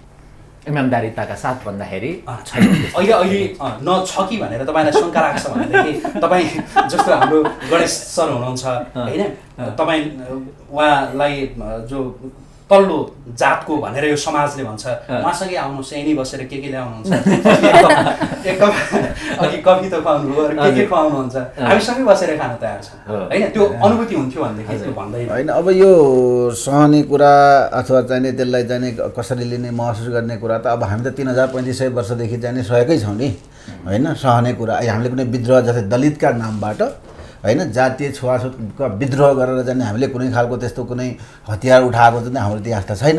अब राजनीतिक रूपबाट माओवादीको नेतृत्वमा अथवा चाहिँ त्यो पहिला चाहिँ झापा आन्दोलनमा त्यो बेलाको नेकपा मालेको नेतृत्वमा काङ्ग्रेसको नेतृत्वमा दलितहरू सहभागी भयो होला नि, त्यो अर्कै प्रश्न हो। तर दलित आन्दोलनको नामबाट यस्तो विद्रोह त गरेका छैनौँ हामीले त यसलाई चाहिने एउटा सद्भावपूर्ण ढङ्गले अगाडि जाओस्, यसलाई चाहिने एउटा सही ढङ्गले अगाडि जाओस् भन्ने आधारमा नै गइराखेका छौँ। त्यस कारणले यो चाहिने जस्तै परिवर्तन गर्ने जस्तै अहिले त्यसो भए रोहित सरले गरेकै तर्कलाई तर्क मान्ने हो भने त राजा ज्ञानेन्द्रको आमा त अहिले पनि जिउँदै हुनुहुन्छ नि त होइन र, उहाँको मन दुख्छ भन्न उहाँलाई चाहिँ बडा महारानी बनाएर राख्न सकिन्छ र अहिले सकिँदैन नि। अब हामी अगाडि बढिसक्यौँ नि, उहाँको मन त दुख्या होला नि त। त्यो पारित भएर कानुन बनिसकेपछि त तपाईँले त्यो आचार संहिता मान्नु पऱ्यो नि होइन। त्यसो हुनाले हाम्रो भनाइ के हो त भन्दाखेरि मैले अघि पनि भने हो, यहाँको आमा 95 वर्षको हुनुहुन्छ, मेरो आमा पनि 95 वर्षको हुनुहुन्छ भने अनि तपाईँको आमाको सम्मान हुने, मेरो आमाको अपमान हुने त कुनै सिद्धान्त बन्न सक्दैन नि त। त्यस हुनाले हाम्रो भनाइ के हो त भन्दाखेरि यदि कसैको आमा अथवा कसैको बाउ 95, 100, 150 हरेक हुन्छ त्योभन्दा बढी उमेरको चाहिँ कोही हुनुहुन्छ भने उहाँलाई घरमा चाहिने राख्दाखेरि अरूलाई कोठा भाडामा दिँदाखेरि यहाँले त्याग गर्नु पऱ्यो नि। म कोठा भाडामा दिन्न, मेरो बुवा आमालाई अप्ठ्यारो हुन्छ होइन। जस्तै पहिलाको प्रधान न्यायाधीश अहिले कता कता चाहिने जोगी भएर हिँडिरहेको चाहिने फोटो हिजो अस्ति भाइरल भएको थियो नि दामोदर। विभिन्न ठाउँको त्यो समस्या हामी कोठामा मात्रै मैले भने के भने आमालाई अथवा मेरो बुवालाई कसैलाई चाहिँ अप्ठ्यारो पर्छ भने त्यसको जिम्मा त घर परिवारले लिनु पऱ्यो नि। त्यसका लागि तपाईँ पब्लिकली चाहिँ मेरो घरमा कोठा खाली छ, मेरो घरमा विभेद हुँदैन, अगाडि भन्छ कोठा खाली छ भाडा देऊ हामी बस्छौँ भने चाहिँ तपाईँले भन्ने, राज्यले कोठा दिएर तपाईँ कोठामा पठायो होइन नि मान्छेलाई, हामी भाडा तिर्छौँ हामी त्यहाँ बस्छौँ भने त गएको नि दलितहरू त। त्यस हुनाले जात थाहा पाइसके पछाडि आमालाई जिम्मा दिएर अगाडि फ्रन्टलाइनमा को आइराखेको त भन्दाखेरि त सरस्वती प्रधान आउनुभयो नि। सरस्वती प्रधानको सासू त आउनु भएन, आमा त आउनु भएन नि त। अनि उनको लिगेसी लिएर हामी युवाहरू चाहिँ अगाडि आएर जाने त्यसको रक्षा गरेर चाहिँ लड्न मिल्यो त। शिक्षा मन्त्री आउनुभयो त्यसको जिम्मा लिएर। शिक्षा मन्त्री जस्तो मुलुकको एउटा चाहिँ के भन्छ कानुन गर्ने निकायमा बसेको मान्छेले आफै गएर चाहिँ के भन्छ आफ्नै प्रहरीमाथि विश्वास नगरिकन त्यहाँबाट थुतेर ल्याएर आफ्नो गाडीमा हालेर घर लाने भएपछि हो त्यो जिम्मा गर्नेले त भन्दा अब दोष कसको त भन्दाखेरि युवाको भयो नि त। त्यो 95 वर्षको 80 वर्षको बुढी आमाको लागि दोष दिएर आफू चाहिँ उम्किने कुरा राम्रो भएन। त्यसो हुनाले हामीले यस्तै कुरालाई चाहिँ नि यो चाहिँ अप्ठ्यारो छ, यसलाई चाहिँ नि परिवर्तन गर्न गाह्रो छ भनेर नै कानुन बनाएको हो। भने त्यो कानुन मान्न सबै बाध्य हुनुपर्दछ। जस्तै हामीले हिजो 47 सालको चाहिँ संविधान हुँदा अब कतिपय साथीले के भन्नुहुन्छ त भन्दाखेरि अहिलेको तर्क हेर्दाखेरि संविधानमै दलिल लेखेपछि त अनि दलिललाई दलिल नभन्न के भने हामीले अछुत हुने शर्तमा चाहिँ दलिल लेख्या हो र त्यहाँ हामी अछुत हुन्छौँ, हाम्रो हातको पानी नखानु, हामीलाई कोटा दिनु भने हामी तिमी जस्तै मान्छे हो होइन। म त यो तल्लो जात र मल्लो जात भन्ने पनि स्वीकार दिएन होइन। म विश्वकर्मा म दलित समुदायमा बिलोङ गर्छु भने मलाई चाहिँ विश्वकर्माको हैसियतले चाहिँ व्यवहार गरे हुन्छ नि त। अनि मलाई छुवाछुतै गर्नुपर्छ, उहाँलाई चाहिँ महिला हो अथवा चाहिँ उहाँले चाहिँ विद्रोह गर्नुभएको छ त्यो ढङ्गले उहाँलाई व्यवहार गर्नुपर्छ हो। कठिनाइ त किन नहुनु, कठिनाइ त छ नि, समाजमा कठिनाइ छ। तर तपाईँ हामीले यसलाई परिवर्तन गर्छु भनेर अगाडि बढिसकेपछि ती कठिनाइहरूको सामना गर्नु पर्यो। यदि कुनै कुरा असम्भव छन् भने त्यो असम्भव कुरालाई होइन, त्यो त मेरो पर्सनल कुरा हो नि, मेरो पर्सनल कुरा सिद्धान्त बन्न सक्दैन नि सबैका लागि। त्यस कारणले मेरो पर्सनल कुरालाई आफ्नो आमालाई ल यस्तो हो भने हाम्रो घर वरिपरि यो घरमा तपाईँ हुन्जेलसम्ममा हामी यो घर भाडामा पनि दिन्नौँ, यो धाराको पानी कसैलाई खान पनि दिन्नौँ, यो पर्सनल हामीले यो गर्छौँ होइन। यस कारणले गर्दाखेरि यहाँ कोही पनि नगर भने जबरजस्ती होइन, तपाईँको जेसुकै होस् म तपाईँको घरमा आउँछु कसले भन्छ र भन्दैन। तर तपाईँले मेरो आफ्नो कोठा, तपाईँको घरमा कोठा छ, तपाईँको घरमा चाहिने पब्लिकली जाने जस्तो तपाईँको घरमा पसल छ, तपाईँले पसल राख्नु भएको छ भने होइन, अनि तपाईँ जाने पसल त छ, तपाईँ जाने यहाँबाट चाहिँ सामान किन्दाखेरि अलिक टाढाबाट लिनुहोस् किनकि मेरो आमा छ भन्ने पाइन्छ त भने पाइन्न नि हो। त्यो कुरालाई यदि आमालाई दुःख भयो भने पनि उहाँलाई चाहिँ सुख दिने शर्तमा त्यस्ता कामहरू त बन्द गर्नु पर्यो। त्यो ठिक छ, तर जस्तो अब नियम कानुन संविधान कतै पनि यो भेदभावको कुरा त उल्लेख छैन होइन। कानुनी रूपमा त विभेद त समूल अन्त्य भइसकेको छ नि होइन। त्यो तपाईँलाई थाहा छ, हामी सबैलाई थाहा छ। उहाँले सायद व्यवहारिक कुरा र एउटा सचेतनाको कुरा गर्नुभएको होला जस्तो मलाई पर्सनली लाग्छ। व्यवहारिक रूपमा चाहिँ जस्तै अब ज्यान माराको जाने कानुन बनिया त धेरै भइसक्यो नि त, तर ज्यान त मारिराखेको छ नि मान्छेले। त्यही त यो व्यवहारिक कुरा हो। मान्छेले कानुन त उहिले 200 वर्ष पहिला बनिएको थियो, मान्छे त अहिले पनि मारिराखेको छ। व्यवहारिक कुरा हो, रिसमा मान्छे मार्छ भन्ने पाइन्छ र त्यसमा त्यसले चाहिँ नि 20 वर्ष जेल, आजीवन जेल सजाय हुनेदेखि के कानुन बिहोर्नु पर्दैन। त्यो चाहिँ 100 वर्षको मान्छेले मारे पनि त सहनु पर्यो नि त कुरा त होइन। त्यो 200 के भन्छ 30, 35, 40 वर्ष पहिला चाहिँ कुनै अपराध गरेको छ, त्यो लुकेर चाहिँ अमेरिकातिर बसिरहेको छ भने त त्यो 50 वर्षपछि आयो भने त उसले त कानुन त कारबाही त हुन्छ। त्यसो हुनाले हामीले के बुझ्नु पर्यो त भन्दाखेरि मैले भने बुढापाकाहरू जो चाहिँ पहिलो पुस्ताका छन्, उनीहरूले चाहिँ अप्ठ्यारो मान्छन्, त्यस्ता खालका मान्छेहरू छन् भने उनीहरूको सम्मानमा त्यही खालका चाहिँ पर्सनल चाहिँ बिहेभियरहरू गर्नु पर्यो। तर तपाईँ चाहिँ पब्लिकली जब आउन चाहनुहुन्छ भने होइन, जस्तै मान्नुहोस् कोही मान्छे गिरिजाप्रसाद कोइराला उनीहरू चाहिँ 80, 84, 85 वर्षको उमेरमा चाहिँ प्रधानमन्त्री भयो नि त। म प्रधानमन्त्री भयो हुनाले म चाहिँ अब 80 वर्ष नागिसकेँ, म चाहिँ अब म दलित मन्त्री छ भने त्यसको हातको पानी खाँदैन भनेर पाउँछ त्यसले होइन, कसैले पनि। त्यस कारणले गर्दाखेरि के ठानु भन्दाखेरि पर्सनल कुरालाई चाहिँ पर्सनल्ली चाहिँ म्यानेज गरौँ। त्यो कसरी कन्भिन्स गर्ने भन्ने कुरा अब भनौँ न, अब 80, 85 वर्षको मान्छेलाई तपाईँले यसो गरेन भने यसो हुन्छ भनेर कानुन पढाएर के अर्थ छैन। त उसले कानुन पढेर कन्भिन्स भइहाल्यो भने पनि जस्तै हामी चाहिँ डोटीको शैलशरी मन्दिरमा प्रवेश गर्दाखेरि होइन, अनि त्यहाँ चाहिँ त्यो हरेक 10 वर्षमा चाहिँ ऊ आउँथ्यो क्या, मलाई त्यहाँ महायज्ञ लाग्छ त्यो मन्दिरमा। अनि 10 वर्ष यो वर्ष भयो, अब बुढापाका 80, 90 वर्ष पुगेका मान्छे त अर्को 10 वर्ष त बाँच्दैन, उनीहरूलाई थाहा छ। अब हामी बल्ल यो 10 वर्ष आएको थियो, अब दलितहरू आएर हामीलाई चाहिँ पूजापाठ गर्न दिएन भने उहाँले निकै ठुलो गरे। तर पनि त्यो कुरा त रोकिएन होइन। त्यसलाई चाहिँ अब त्यसलाई कानुनी रूपबाट हामीले चाहिँ दिएको अधिकार प्रयोग गरौँ भन्ने कुरा हो।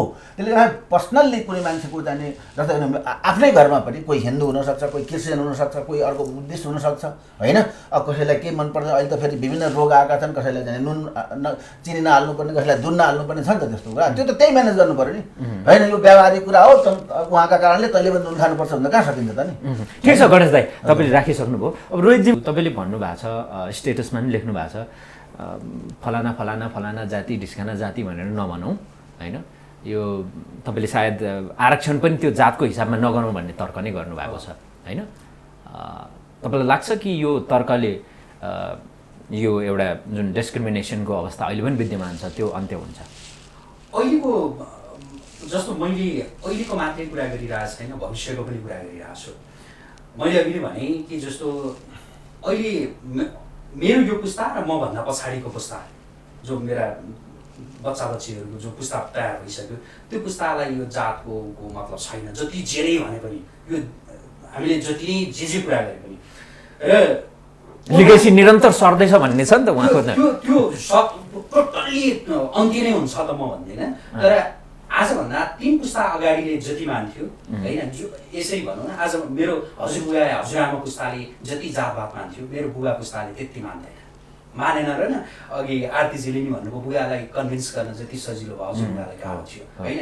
भने हाम्रो पिताजीहरूको जो पुस्ताले जति मान्थ्यो हामीले मान्न छोड्यौँ। अब हामीले नै मान्न छोड्यौँ भने हाम्रा भर्खर जन्मेका 2-3 वर्षका बच्चाले अब मान्दैन। जातपातको आधारमा आरक्षण नदिने हो भने के को आधारमा दिने त तपाईँको अनुसार? जस्तो मैले अघि भने कि अब समस्या कहाँ होला जस्तो लाग्छ मलाई भनेदेखि राज्यले नै तँ चाहिँ कामी होस्, तँ दमाई होस्, तँ बाहुन होस्, तँ छेत्री होस्, तँ नेवार होस् भनेर जब छुट्याउँछ नि, छुट्याइसकेपछि आज समस्या नहोला।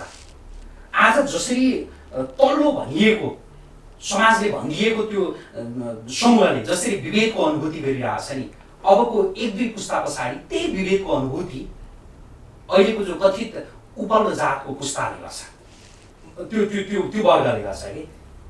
जस्तो मेरो छोरा या छोरी या त्योभन्दा नाति नातिनाको जुन पुस्ता हुन्छ नि, त्यो पुस्ताले ठ्याक्कै अहिलेको यो जुन कथित तल्लो जातको पुस्ताले जुन अनुभूति गरिरहेछ विभेदको, त्यो विभेदको अनुभूति त्यसले गर्छ।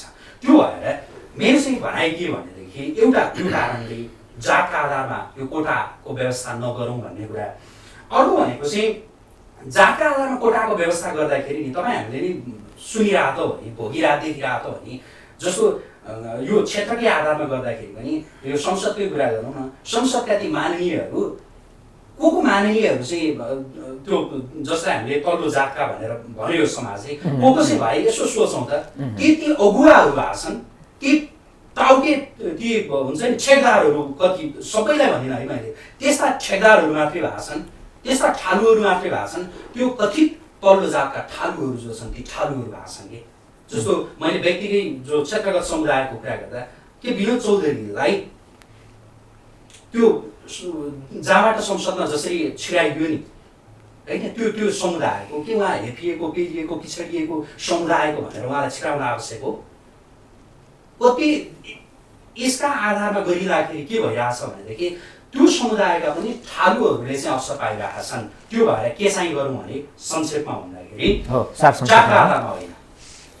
जस्तो कोटा हामीले निर्धारण गर्दाखेरि त्यो क्षेत्र, त्यो समुदायको त्यो अवस्थाका आधारमा गरौँ। कति जस्तो कामी भनिएका, दमाई भनिएका, सार्की भनिएका जो समुदाय, जो जातहरू जो भन्छौँ नि, त्यही समुदायमा कति एकदम आर्थिक अवस्था राम्रो भएको, शैक्षिक रूपमा पनि एकदम माथि पुगेका मान्छेहरू पनि छन् नि त, उनीहरूका लागि किन चाहियो कोटा? हो त्यो समुदायमा त्यस्ता मान्छेहरू पनि छन् कि जो आर्थिक रूपमा एकदमै विपन्न छन्, र त्यही समुदायमा त्यस्ता बाहुनहरू पनि छन्, त्यस्ता क्षेत्रीहरू पनि छन् जसको आर्थिक अवस्था एकदमै कमजोर छ, शैक्षिक रूपमा निकै पिछडिएका छन्। हो त्यो भएर वर्गीकरण गरौँ, आर्थिक शैक्षिक रूपमा के कस्ता छन् होइन, क ख ग गरेर सबैको वर्गीकरण गरौँ र जसलाई दिन आवश्यक पर्छ तिनीहरूलाई मात्रै दिउँ, ताकि ती ठालुहरूले सधैँ त्यो कोटाका नाममा आज पनि त्यही अनुहार, भोलि पनि त्यही अनुहार, पर्सि पनि त्यही अनुहार नदोहोरियोस्। दोहोरिने सम्भावना ज्यादा छ। हो दिपेन्द्र सर, उहाँको तर्कमा तपाईँ कतिको विश्वास, अलिकति कन्भिन्स्ड हुनुहुन्छ? यस्तो के अब सबैभन्दा पहिलो कुरा चाहिँ के छ भनेदेखि अब त्यो जात नलेखौँ, थर नलेखौँ भन्ने एउटा हुइम चल्यो नि एकटा क्या, त्यो अहिले पनि चलिरहेको छ होइन। त्यो चाहिँ कस्तो भनेदेखि त्यो यो के अरे काग, कुखुरा अथवा चाहिँ भङ्गेरा, जुरेली होइन, कालिज किन भन्ने यिनीहरूलाई होइन, सबैलाई चरा मात्रै भन्दै पुगिहाल्ने भन्ने खालको जस्तो हो क्या होइन। तपाईँको कस्तो भने जात भनेको मान्छेको आइडेन्टिटी पनि हो, थर पनि हो, त्यससँग चाहिँ इतिहास जोडिएको छ होइन। अनि छुट्टै सांस्कृतिक पक्ष पनि जोडिएको हुन्छ। त्यस कारणले त्यो जात लुकाउनु पर्दैन होइन। खालि के भने यो जात ठुलो, त्यो जात सानो, यो जात पवित्र, त्यो जात चाहिँ अपवित्र, तुच्छ भन्ने खालको त्यो विभाजन चाहिँ हुनु भएन होइन। नत्र भन्दा सबैले आफ्नो आइडेन्टिटीमा बाँच्नु पाउनुपर्छ। जस्तो यहाँबाट अमेरिका गइसकेपछि पनि मान्छेहरू 4-5 वर्ष चाहिँ काम गरेर पैसा कमाउँछ, अलिकति खुट्टामा उभिसकेपछि उनीहरूले खोज्ने भने के भन्दाखेरि अब के अरे तामाङ समाज अथवा चाहिँ के अरे बागलुङ समाज अथवा चाहिँ एनआरएन होइन, त्यो सबै के हो भन्दाखेरि पहिचानको लागि हो नि त होइन। मान्छेलाई चाहिँ पहिचान चाहिँ जसरी पनि चाहिन्छ होइन। त्यसैले त्यो जात थर नलेख्ने भन्ने म मेरो सहमत छैन। अनि अर्को कुरा चाहिँ जस्तो कोटा भने चाहिँ यो नेपाल त अल्पसङ्ख्यकहरूको देश हो नि त जस्तो सबैभन्दा ठुलो कम्युनिटी भनेको नेपालमा क्षेत्री हो, जम्मा 16% 16 पोइन्ट समथिङ प्रतिशत मात्रै छ क्षेत्री होइन। त्यो के अरे त्यसपछि दलितै छ के अरे 13% होइन, यो सरकारी आँकडा अनुसार होइन। 52-12% छ भनेको त सबै अल्पसङ्ख्यक हो होइन। अनि यसमा चाहिँ के भन्दाखेरि अब सरकारी निकायमा चाहिँ जस्तो यहाँ यो आरक्षण लागू भइसकेपछि 10 वर्षको अवधिमा जम्मा 1900 चान्सुन दलितले जागिर खाएर छ सरकारी निजामती सेवामा होइन। त्यो 1900 जनाले जागिर खाँदैमा चाहिँ 50-60 लाख दलितको जीवनस्तर होइन ड्रास्टिकली चेन्ज हुने भन्ने त होइन होइन। तर खास के भन्दाखेरि यो के अरे आरक्षण चाहिँ के को लागि भन्दाखेरि चाहिँ जस्तो नेपाली समाज जसरी चाहिँ के अरे कलरफुल छ होइन, जसरी चाहिँ यो डाइभर्सिटीले भरिएको छ, त्यो कुराको रिफ्लेक्सन सरकारी निकायमा हुनु पर्यो होइन। हामी अफिसमा जाँदाखेरि सरकारी निकायमा जाँदाखेरि एउटै खालको खालि एउटै कम्युनिटीको मात्रै मान्छे त्यहाँ हाकिम त्यहाँको कर्मचारी देख्यो भने त जस्तो मलाई त त्यहाँ अपना त फिल हुँदैन नि त होइन।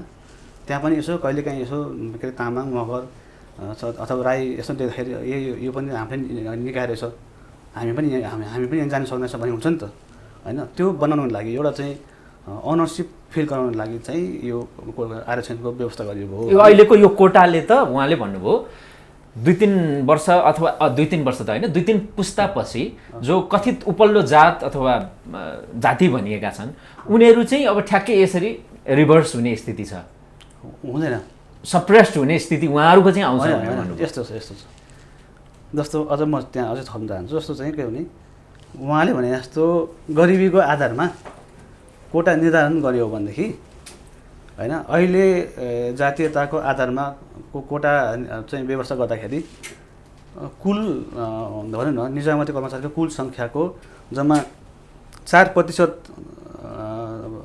कोटा मात्रै दलितले पाइरहेछ है। अब गरिबीको आधारमा जाने हो भनेदेखि होइन, गरिबीको रेखामुनि त तपाईँको के अरे 52 को जनसङ्ख्या भनेको जम्मा 10% हो। अनि दलितको के छ भन्दाखेरि 43 देखि 46%सम्म गरिबीको रेखामुनि छ, समग्रमा चाहिँ 4% हो कि। अब गरिबीको आधारमा गयो भने चाहिँ के हुन्छ भने दलितले 43 देखि 46%सम्म कोटा पाउँछ होइन, भनेको अझ धेरै पाउँछ होइन। तर के भने गरिबी यो चाहिँ कस्तो हाम्रो चाहिँ यो आरक्षणले सम्बोधन गरेको चाहिँ गरिबीको होइन कि, गरिबी धनीको होइन कि, डाइभर्सिटीको चाहिँ सम्बोधन गरे अब सोसाइटीको। जस्तो यो जस्तो अलिकति बाहिरको उदाहरण दिँदाखेरि दक्षिण अफ्रिका भन्ने देशमा चाहिँ त्यहाँ क्रिकेट टिममा होइन सधैँ गोरा मात्रै हुने होइन, जबकि गोराहरू भनेको चाहिँ त्यो दक्षिण अफ्रिकामा जम्मा 9% छ पपुलेसन, तर क्रिकेट टिममा 11 जनाको 11 जना गोरा आउने। अब अहिले त्यहाँ के छ नियम भन्दाखेरि गोराहरू चाहिँ जम्मा 5 जना मात्रै राख्न पाइने।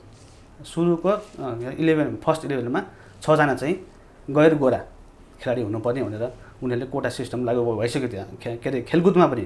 अब हलिउडको कुरा गर्ने हो भनेदेखि ओस्कार अवार्डमा बेस्ट फिल्ममा लड्नको लागि त्यो फिल्ममा निश्चित सङ्ख्यामा जस्तो क्यामेराम्यान अथवा एडिटर अथवा चाहिँ के अरे डाइरेक्टर अथवा राइटर होइन, अथवा चाहिँ पर्दामा देखिने कलाकार होइन, अथवा चाहिँ पर्दामा देखाइने विषयवस्तु चाहिँ निश्चित सङ्ख्या के अरे माइनोरिटीबाट हुनुपर्छ होइन। अनि अथवा चाहिँ जातीय अल्पसङ्ख्यक मात्रै होइन कि यो लैङ्गिक अल्पसङ्ख्यक पनि समेटिनुपर्छ कि, अनि बल्ल त्यसको लागि मान्य हुन्छ भन्ने खालको छ। तर यस्तो चिजले चाहिँ राम्रो रिजल्ट आउँदैन भन्ने तर्क, राम्रो रिजल्ट आइरहेको छ त्यहाँ डाइभर्सिटी प्रमोट गर्दाखेरि राम्रो रिजल्ट आइरहेको छ क्या त्यो भन्ने। आरती चाहिँ अब तपाईँले अघिदेखि कोटा र यो कोठाको कुरा गरिराख्नु भएको छ, त्यो चाहिँ फेरि नयाँ पुस्ताले नै लेखिरहेछ ट्विटरदेखि अरू फेसबुक लगायत सामाजिक सञ्जालमा भनेर तर्क गरिरहनु भएको छ। तपाईँको सुरुदेखि मैले सुन्दाखेरि चाहिँ बौद्धिक छौँ हामी तर विवेकशील भएनौँ भन्ने तर्क देखियो र गर्दाखेरि अहिलेको युवा पुस्ताले पनि यो जात व्यवस्थालाई पूर्ण रूपमा मानिरहेको छ तपाईँका अनुसार?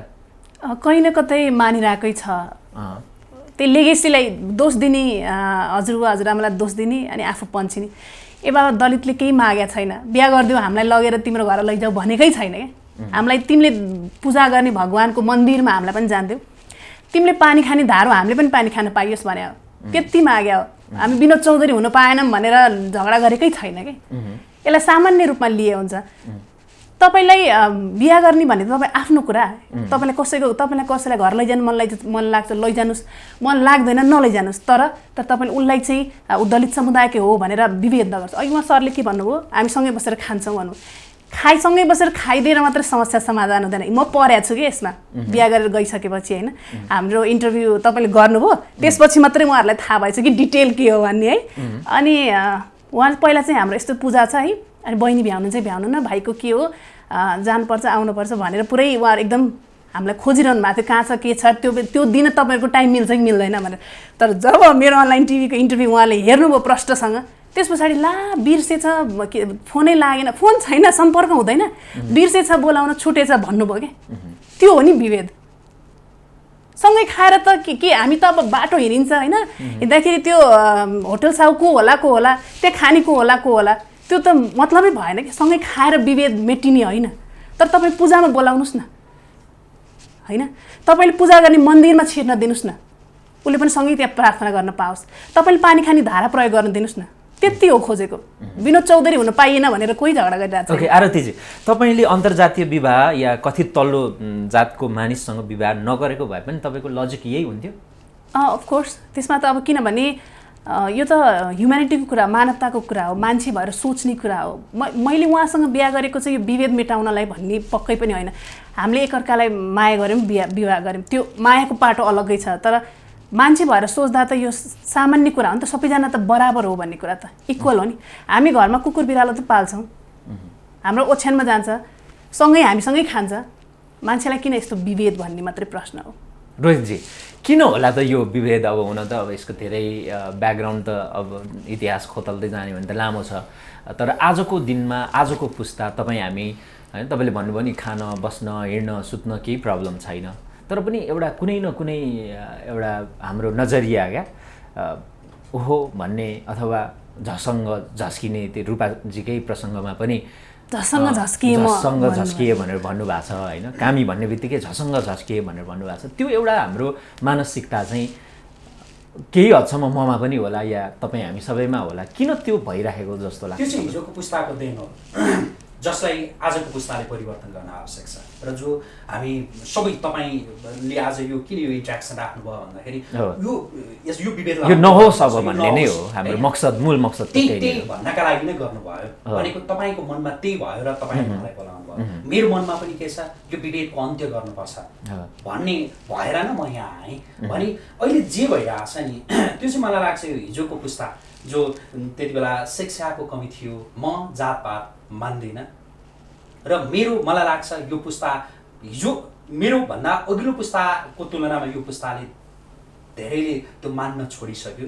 भोलिको पुस्ताले अझ कम हुन्छ। जो लिगेसीको कुरा छ त्यो बिस्तारै बिस्तारै हामीले माने पनि नमाने पनि हिजोको भन्दा आजको भन्दा भोलि यो कम नै हुन्छ। यो हिजोको पुस्ताको देन हो। हिजोको पुस्ता बिस्तारै हामीबाट त्यो हट्दैछ होइन, त्यो उमेरका हिसाबले हरेक हिसाबले हट्दैछ भने हट्दै जाँदाखेरि त्यो पनि हट्छ। तर यसको अर्थ आफसे आफ ठिक हुन्छ भनेर हुँदैन, यसका लागि सामाजिक सचेतनाहरू जरुरी छ। अब यो खुकुरीको पिर चाहिँ अचानोलाई मात्रै थाहा हुन्छ भनेर भनिन्छ होइन। मलाई अलिकति अचम्म लागेको कुरा ठ्याक्कै रोहित सरले पनि जोड्नुभयो कि यो एउटा दलनको अथवा पेलानको एउटा चाहिँ विभेदको निरन्तर श्रृङ्खला वर्षौँदेखि चलिरहने गर्दाखेरि उहाँले भन्नुभयो नि त्यो अहिलेको पुस्ता विवेकशील हुने कि विद्रोही हुने कि अथवा समाधान कसरी हुन्छ, किनभने तपाईँहरू अब हतियार उठाउँछौँ भन्ने लाइनमा जानुभयो भने त फेरि यसले त विनाशतिर लान सक्छ होइन। तर विवेकशील भएर हामीले समस्या समाधान गर्न खोज्यौँ भने त्यसका उपायहरू पनि नहोलान् भन्न सकिन्न नि होइन। जस्तो कानुनलाई अझ कसरी चाहिँ प्रभावकारी रूपमा कार्यान्वयनको तहमा लैजाने होइन, सचेतनाको लेभल कसरी अझै फैलाएर लैजाने भन्ने कुराहरू अप्सनहरू छन् नि। कतिपय साथीहरूले मेरो पनि कतिपय साथीहरूले लेख्नुहुन्छ सामाजिक सञ्जालमा होइन, मेरो साथीहरू पनि हुनुहुन्छ उहाँले जो दलित समुदायको हुनुहुन्छ त्यतातिर पनि कतै कतै इङ्गित गर्न खोजे। अब चाहिँ हाम्रो यो सहनशीलताको सहने सीमा लगभग अब अन्त्य हुन लाग्यो, यो जमाना पनि के हो यस्तो भन्ने खालको छ। छोटोमा सठिकमा होइन राख्नु। अब यो संसारभरिका चाहिने जति पनि अब भनौँ न विद्रोहहरूलाई शान्तिपूर्ण व्यवस्थापन गर्दाखेरि यस्ता दलित जस्ता विभेद जस्ता घटनाहरू नदोहोरिनु भन्नका लागि संविधानमा संस्थागत गर्ने हो सबै कुरा। हामीले पनि नेपालमा त्यही गरे हो, संविधानमा त्यो कुरा राख्यौँ होइन। जहाँसम्म एक दुईवटा कुरा अघि रोहित सरले पनि भन्नुभयो त्यस्ता कतिपय कठिनाइहरू छन्, नभएका होइनन् होइन। जस्तै गिरिजाप्रसाद कोइराला एकचोटि समानुपातिबाट सांसद हुनुभयो नि त हाम्रो देशमा होइन। अनि अब गिरिजाप्रसाद कोइरालाजी चाहिँ समानुपातिबाट सांसद हुँदा उनी बाठा नहुने लाटा हुने, अनि एकजना दलित समुदायको सामान्य मान्छे आउँदाखेरि टाठा बाठाले खायो भन्ने हाम्रो जुन तर्क छ नि त्यहाँ छ क्या अन्तर। तर दुरुपयोग त भएको छ है जो गिरिजाप्रसाद कोइरालाको सन्दर्भ जोड्नुभयो नि, त्यो भनेको त दलित समुदायले मात्रै गर्ने विरोध होइन कि। गिरिजाप्रसाद कोइरालाले उहाँले भने जस्तै जे गर्नुभयो नि त्यो त अत्यन्तै घृणित कुरा हो। त्यही त हो। मैले भने के भने सिस्टमको दोष होइन नि त, त्यो सिस्टमको दोष भएन, व्यक्तिको दोष भयो नि। मैले भने के भने जुनसुकै कम्युनिटीको भने जस्तै म धेरै बाहुनभन्दा धनी हुन सक्छु नि त, म पढे लेखेको छु, म पिएचडी गर्दैछु होइन। अनि म चाहिँ एउटा पोलिटिकल पार्टीको केन्द्रीय स्तरको नेता हुँ होइन। तर तपाईँलाई म अलिकति रोकेँ अनुमति चाहन्छु। जस्तो उहाँले भन्नु खोज्नु भएको चाहिँ त्यही हो, दलितमा भनौँ या जनजातिमा भनौँ होइन, त्यहाँ पनि हुने खानेकै हालिमुहाली भयो। त्यहाँ पनि दलितभित्र पनि एकदमै न्यून आर्थिक अवस्था भएका मानिसहरू पनि छन्, उनीहरू कहिल्यै माथि आउन सकेनन्। जनजातिभित्र पनि त्यस्तो हो। त्यो एकदम पुरानो तर्क भयो भने, किनभने हामीले चाहिने जस्तै भनौँ न विनोद चौधरीलाई ऊ सबभन्दा धनी हुन सक्नुहुन्छ नेपालको, तर उहाँलाई चौधरी हुनुको नाताले थारू हुनुको नाताले जुन विभेद छ त्यो विभेद बाहुनलाई छ त छैन नि। तर मैले भने नि मेरो काठमाडौँमा घर छ, म चाहिँ पढे लेखेको छु, म चाहिँ पार्टीको नेता हुँ होइन, सबै हो।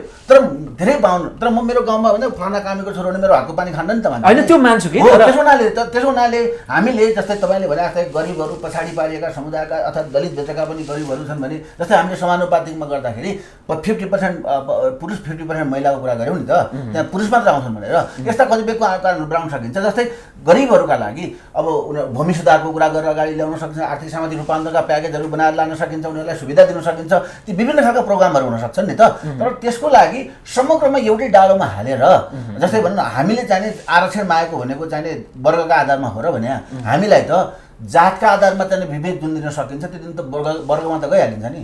जस्तै उहाँ चाहिँ हेर्दाखेरि पनि राम्रो देखिनुहुन्छ, पढे लेखा हुनुहुन्छ, सबै हुनुहुन्छ, उहाँले यो परीक्षा अहिलेसम्म किन दिइरहनु पर्ने हो कि होइन। उहाँलाई यो परीक्षा दिन लगाउनुको कारण त के हो त भन्दाखेरि उहाँ चाहिने अब भनौँ न अब गरिबका कारणले अथवा धनीका कारणले चाहिँ भयो होइन नि, जातका आधारमा उहाँमाथि जुन परीक्षा उहाँले दिइरहनु भएको छ त्यो परीक्षा मैले पनि दिइरहेको छु, रोहित सरले पनि दिइरहनु, सबैले उहाँले पनि दिइरहनु भएको छ। त्यसो हुनाले हामीले चाहिँ जातका आधारमा विभेद अन्त्य गरेको दोस्रो दिनदेखि होइन, जातका आधारमा जुन दिनदेखि विभेद सकिन्छ त्यो दिनदेखि यो आरक्षण पनि सकिन्छ।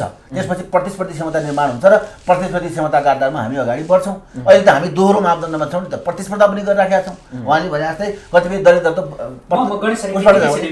मनमा आएको एउटा सोधिहाल्छु, पत्रकार पनि भएका हिसाबले त्यो जातको आधारमा त्यो विभेद सकिसकेपछि भन्नु भने त्यो कहिले सकिन्छ होला? हो त्यही त, त्यसको जिम्मा त तपाईँ हामीले लिनु पर्यो होइन। तपाईँ हामी जो लागिराखेका छौँ नि, जस्तै हामी के भन्छौँ त भन्दाखेरि एकदम असम्भव छ, गाह्रो छ जुन हामी भनिरहेको छौँ नि, त्यो व्यावहारिक कुरा छ। हो यस्ता कुरालाई अलिकति प्रयत्न भएर यहाँहरू जस्ता साथीहरू जो हामी चाहिने न त तपाईँ किन चाहियो म किन चाहियो भने यो सबै हामी नै यसको लागि यो विभेद अन्त्य गर्नु इट टेक्स टाइम भनिरहेछौँ क्या। त्यही त, यदि त्यस्तो हो भने त सुन्नु न, जस्तै त्यस्तो हो भने त अहिले ग्लोबलाइजेसन आएको थियो, यस्तो ठुलो परिवर्तन आएको थियो, राजतन्त्र चाहिँ कर्मसभा चाहिँ उसले चाहिँ जनता माटो सुहाउँदो के भरिराखेकै थियो त, त्यो किन हटाएको होइन? त्यो त स्वाभाविक रूपमा हुने भए त अहिलेको चाहिँ यो विकासलाई त त्यो राजतन्त्रले रोक्न सक्दैन थियो नि त। त्यसो हुनाले अहिले हामी चाहिँ तपाईँ हामी किन चाहियौँ त भन्दाखेरि तपाईँ हामीले यो एजेन्ट अफ चेन्जको रूपमा चाहिँ काम गर्नका लागि अलिकति प्रोएक्टिभ हुनु पऱ्यो। कहिले मेरो मेरो मेरो चाहिँ परिवारमा चाहिँ दुःख होला, कहिले तपाईँको परिवारमा दुःख होला, त कहिले केही होला। त्यसो हुनाले जातका आधारमा जुन जस्तो अब भनौँ उहाँले भन्नुभयो अब जस्तै पछिल्लो समयमा चाहिँ बाहुनहरूलाई चाहिँ अप्ठ्यारो होला भने जस्तै त्यो हुनसक्छ, किनभने अहिलेको स्वर्ग भत्किन्छ नि त। अहिले जातका आधारमा उत्कृष्टता छ, पेसाका आधारमा उत्कृष्टता छ, अनि सबैका आधारमा उत्कृष्टता छ, जमिनको उहाँमाथि उच्च प्राकृतिक स्रोत साधनमाथि चाहिँ उहाँहरूको चाहिँ पहुँच त्यो सबै छ। जब त्यो वितरण हुन थाल्छ, जब त्यो समान वितरणमा जान थाल्छ, अहिलेको स्वर्ग भत्किन्छ अनि नयाँ स्वर्ग निर्माण हुन्छ। त्यो नयाँ स्वर्ग निर्माण हुने बेलामा अहिलेका दलितहरू भनिएका, अहिलेका पछाडि पारिएका समुदाय भनेका मान्छेहरू पनि समान ढङ्गले आउन थाल्छन् होइन, समान ढङ्गका व्यापार व्यवसाय गर्न थाल्छन्, त्यहाँ विभेद पनि केही पनि हुँदैन। त्यस्तो बेलामा कोही मान्छे धनी हुनसक्छ, कोही हुन्छ जस्तो अहिले।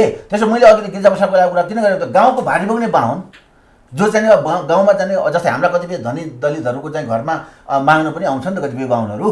ती बाहुनहरू के अहिले सांसद भएको छन् न, मन्त्री भएको छन्, छैन नि त। यस्तो कुतर्क गरेर काम भएर नि। त्यस हुनाले हामीले के भन्नु खोजेको त भन्दाखेरि बाहुन हुनुको नाताले उहाँहरूको बाहुनको सर्वश्रेष्ठता छ, सर्वोच्चता छ होइन। त्यो चाहे त्यो भिख माग्ने बाहुन होस्, चाहे त्यो सबभन्दा माथिको बाहुन होस्।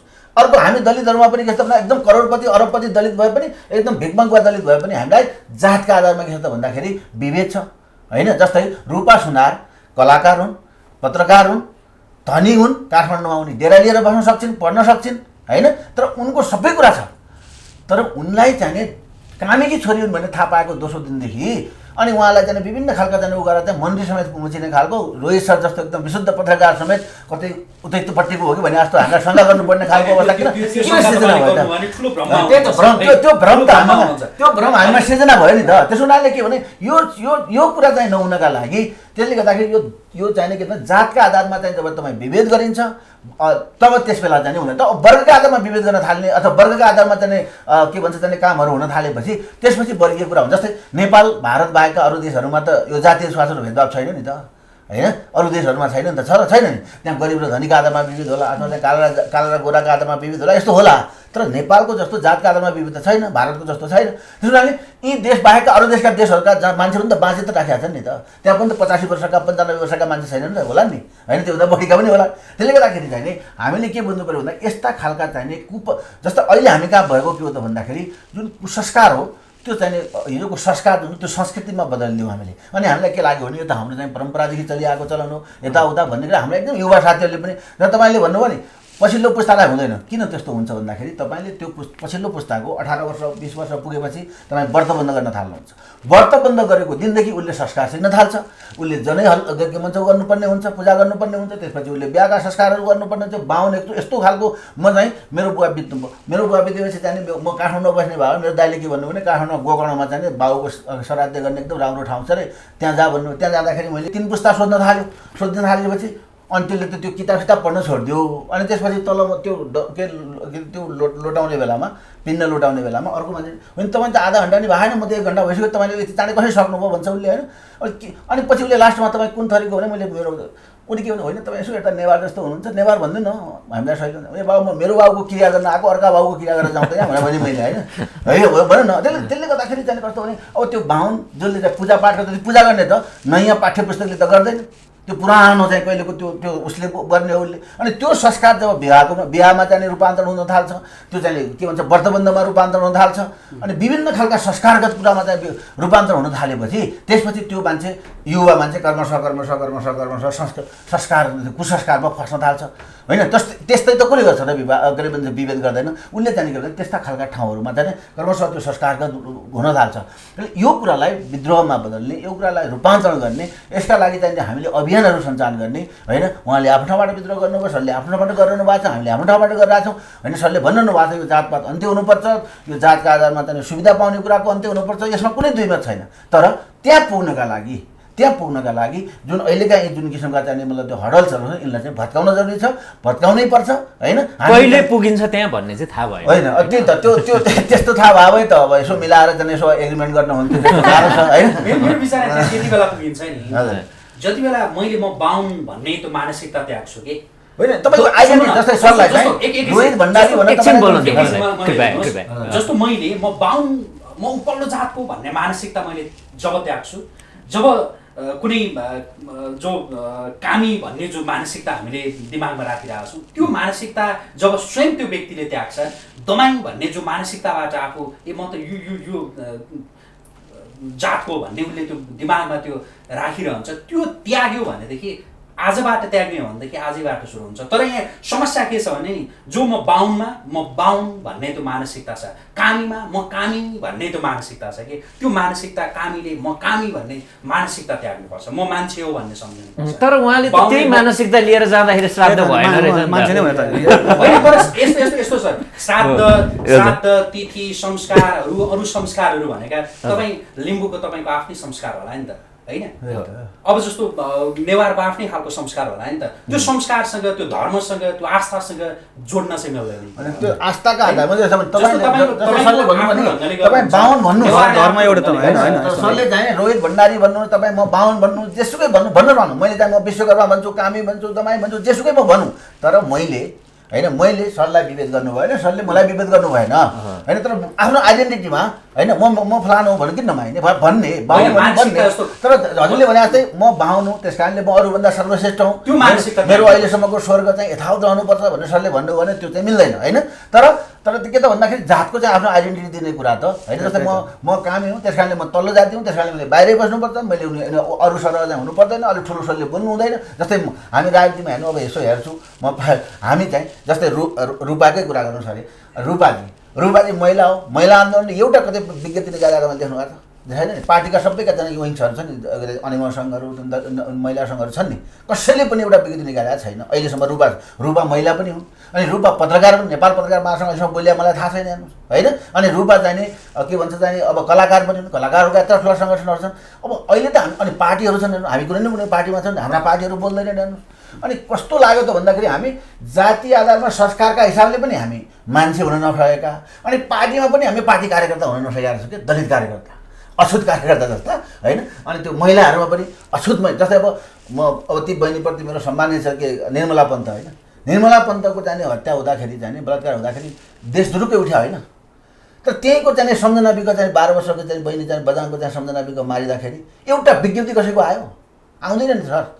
आज रूपाका पक्षमा विपक्षमा चाहिँ जसरी बहस भएको छ, उनी त एउटा मानवताको चाहिँ नाताले उनलाई त हो कानुनी कारवाही चलिराखेको छ, अदालतले चाहिँ केही गर्ला भने अब मन्त्रीज्यू नै गएर चाहिँ अदालतसम्म पुग्नै दिनु भएन, त्यो मुद्दा थुतेर लगाएर म भए चाहिँ जे हुन्छ मै हुन्छ भनेर। अनि त्यो कुरालाई कारवाही गर्नुको हटाउ प्रधानमन्त्रीले हिजो 2टा मन्त्रालय फेरि थपिदिनु भयो पुरस्कार पाएको थिएन। हामी त राजीनामा मागिरहेको मन्त्रीज्यूको कुरालाई चाहिँ मैले कसरी लिएँ भने नि गणेश सर, उहाँले त्यो जात भन्दा नि उहाँको त्यो नेताको चाहिँ भोट मात्रै त्यो दिमागमा उहाँले त्यो ठाउँमा, मेरो अनुभूति त्यो ठाउँमा अर्को कोही भएको भने त्यो भोट, त्यो चुनाव, त्यो मतपत्र त्यसैलाई ध्यानमा राखेर गएको हो कि भन्ने लाग्यो। उहाँले भोटको राजनीति भोट संरक्षण गर्न थाल्नुभयो, बाहुनले जात संरक्षण गर्न थाल्छ, अर्कोले के संरक्षण गर्न थाल्छ। अर्को कुरा मलाई अघि दिपेन्द्र सरले भन्नुभएको कुरा चाहिँ जो म यहाँ आएर कन्भिन्स भएको कुरा है, जो केमा म कन्भिन्स भएँ भनेर नि भन्नुपर्छ। जस्तो सबै कुरामा हामी कुनै यो असहमतिका लागि यहाँ उपस्थित केमा म सहमत भएँ र त्यो मलाई कता कता लाग्यो भने नि, जस्तो जो कोटाको कुरा अघि हामीले गरिरहेको थियौँ नि, उहाँले गर्नुभएको कति मलाई यति बेला चाहिँ कति राम्रो जस्तो लाग्यो भने नि, जस्तो सबैको त्यो प्रतिनिधित्व हुन्छ नि, अपनत्व फिल उसले गरोस् भन्नका लागि चाहिँ त्यो कोटा ठिक हो भनेर उहाँले जे भन्नुभयो। जस्तो अघि फुटबलको जे कुरा गरिरहनु भएको थियो अर्को, त्यसले चाहिँ त्यो हो कि भनेको जस्तो म सहमत, त्यसमा चाहिँ मजा लाग्यो मलाई उहाँको त्यो कुरा। तर मैले अघि जे भने नि फेरि त्यो कोटाको कुरामा अर्को मैले जे भने नि, त्यो वर्गीकरण गरेर त्यो उसको आर्थिक अवस्था, शैक्षिक अवस्थाका आधारमा वर्गीकरण गरेर त्यो कोटा प्रणालीलाई व्यवस्थित गर्नुपर्छ भन्ने कुरामा चाहिँ म फेरि कन्भिन्स नै हुनु अडिक छु। हजुर त्यसमा आरतीजी अब करिब अन्तिमतिर छौँ, अलिकति पोजिटिभ नै भएको छ जस्तो लाग्छ होइन। आफ्नो सबैले राखिरहेछौँ विषयवस्तुहरू, तर्कहरू राखिरहेछौँ। रोहितजी आफैले भन्नुभयो कि दिपेन्द्र सरको कतिपय कुरामा म कन्भिन्स भएँ, पोजिटिभ पनि लाग्यो भन्नुभएको छ, तपाईँका कतिपय कुरा उहाँलाई मन परायो होला नि।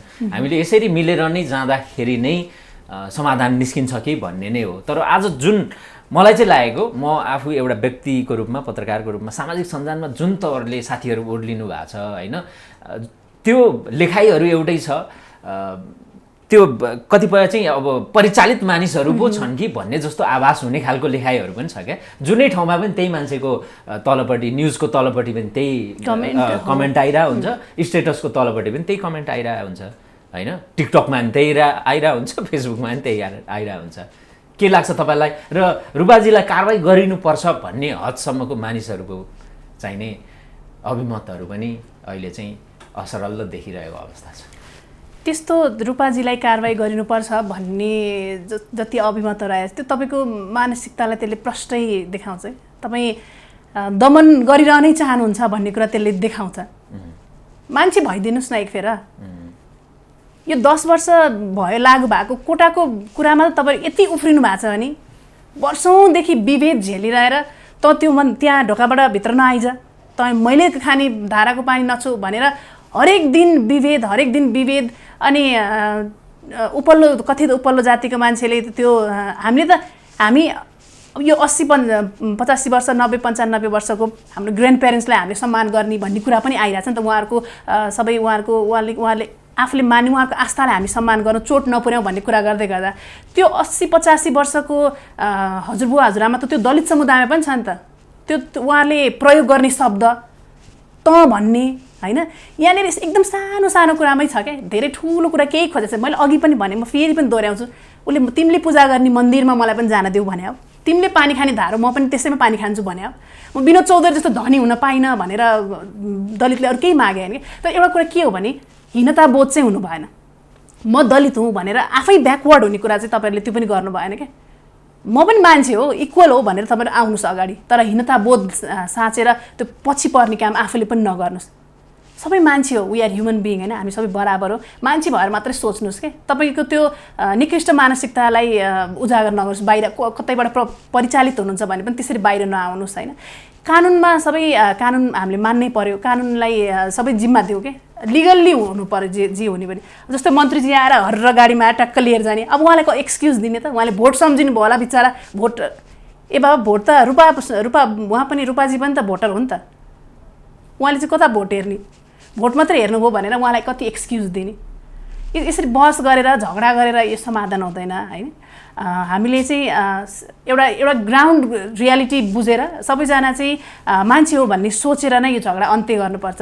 मैले अघि पनि भने जस्तो दलित समुदायले केही मागेको छैन, तपाईँको केही खोज्न आएको पनि छैन होइन। यति हो, हामीलाई पनि मान्छे बराबर सोच, तिमीले पानी खाने धारो हामीलाई पनि चलाउन देऊ, तिमीले पूजा गर्ने मन्दिरमा हामीलाई पनि प्रार्थना गर्न देऊ, म विनोद चौधरी हुन पाइनँ प्रभु भनेर उनीहरू झगडा गर्न आएको छैन। त्यो कुरालाई चाहिँ हामीले ख्याल गर्नु पर्यो होइन।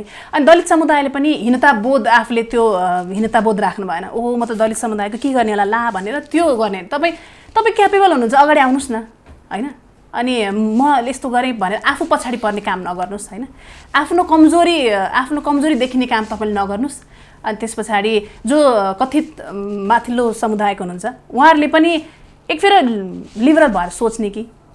अन्तिममा तपाईँलाई क्रस क्वेसन जस्तै भनौँ, कोटाकै कारण दलित या जनजाति भनेर लिइने कोटाकै कारण आज यो जातीय भेदभाव भइरहेको छ भन्ने तर्क हुन्छ सर्टमा।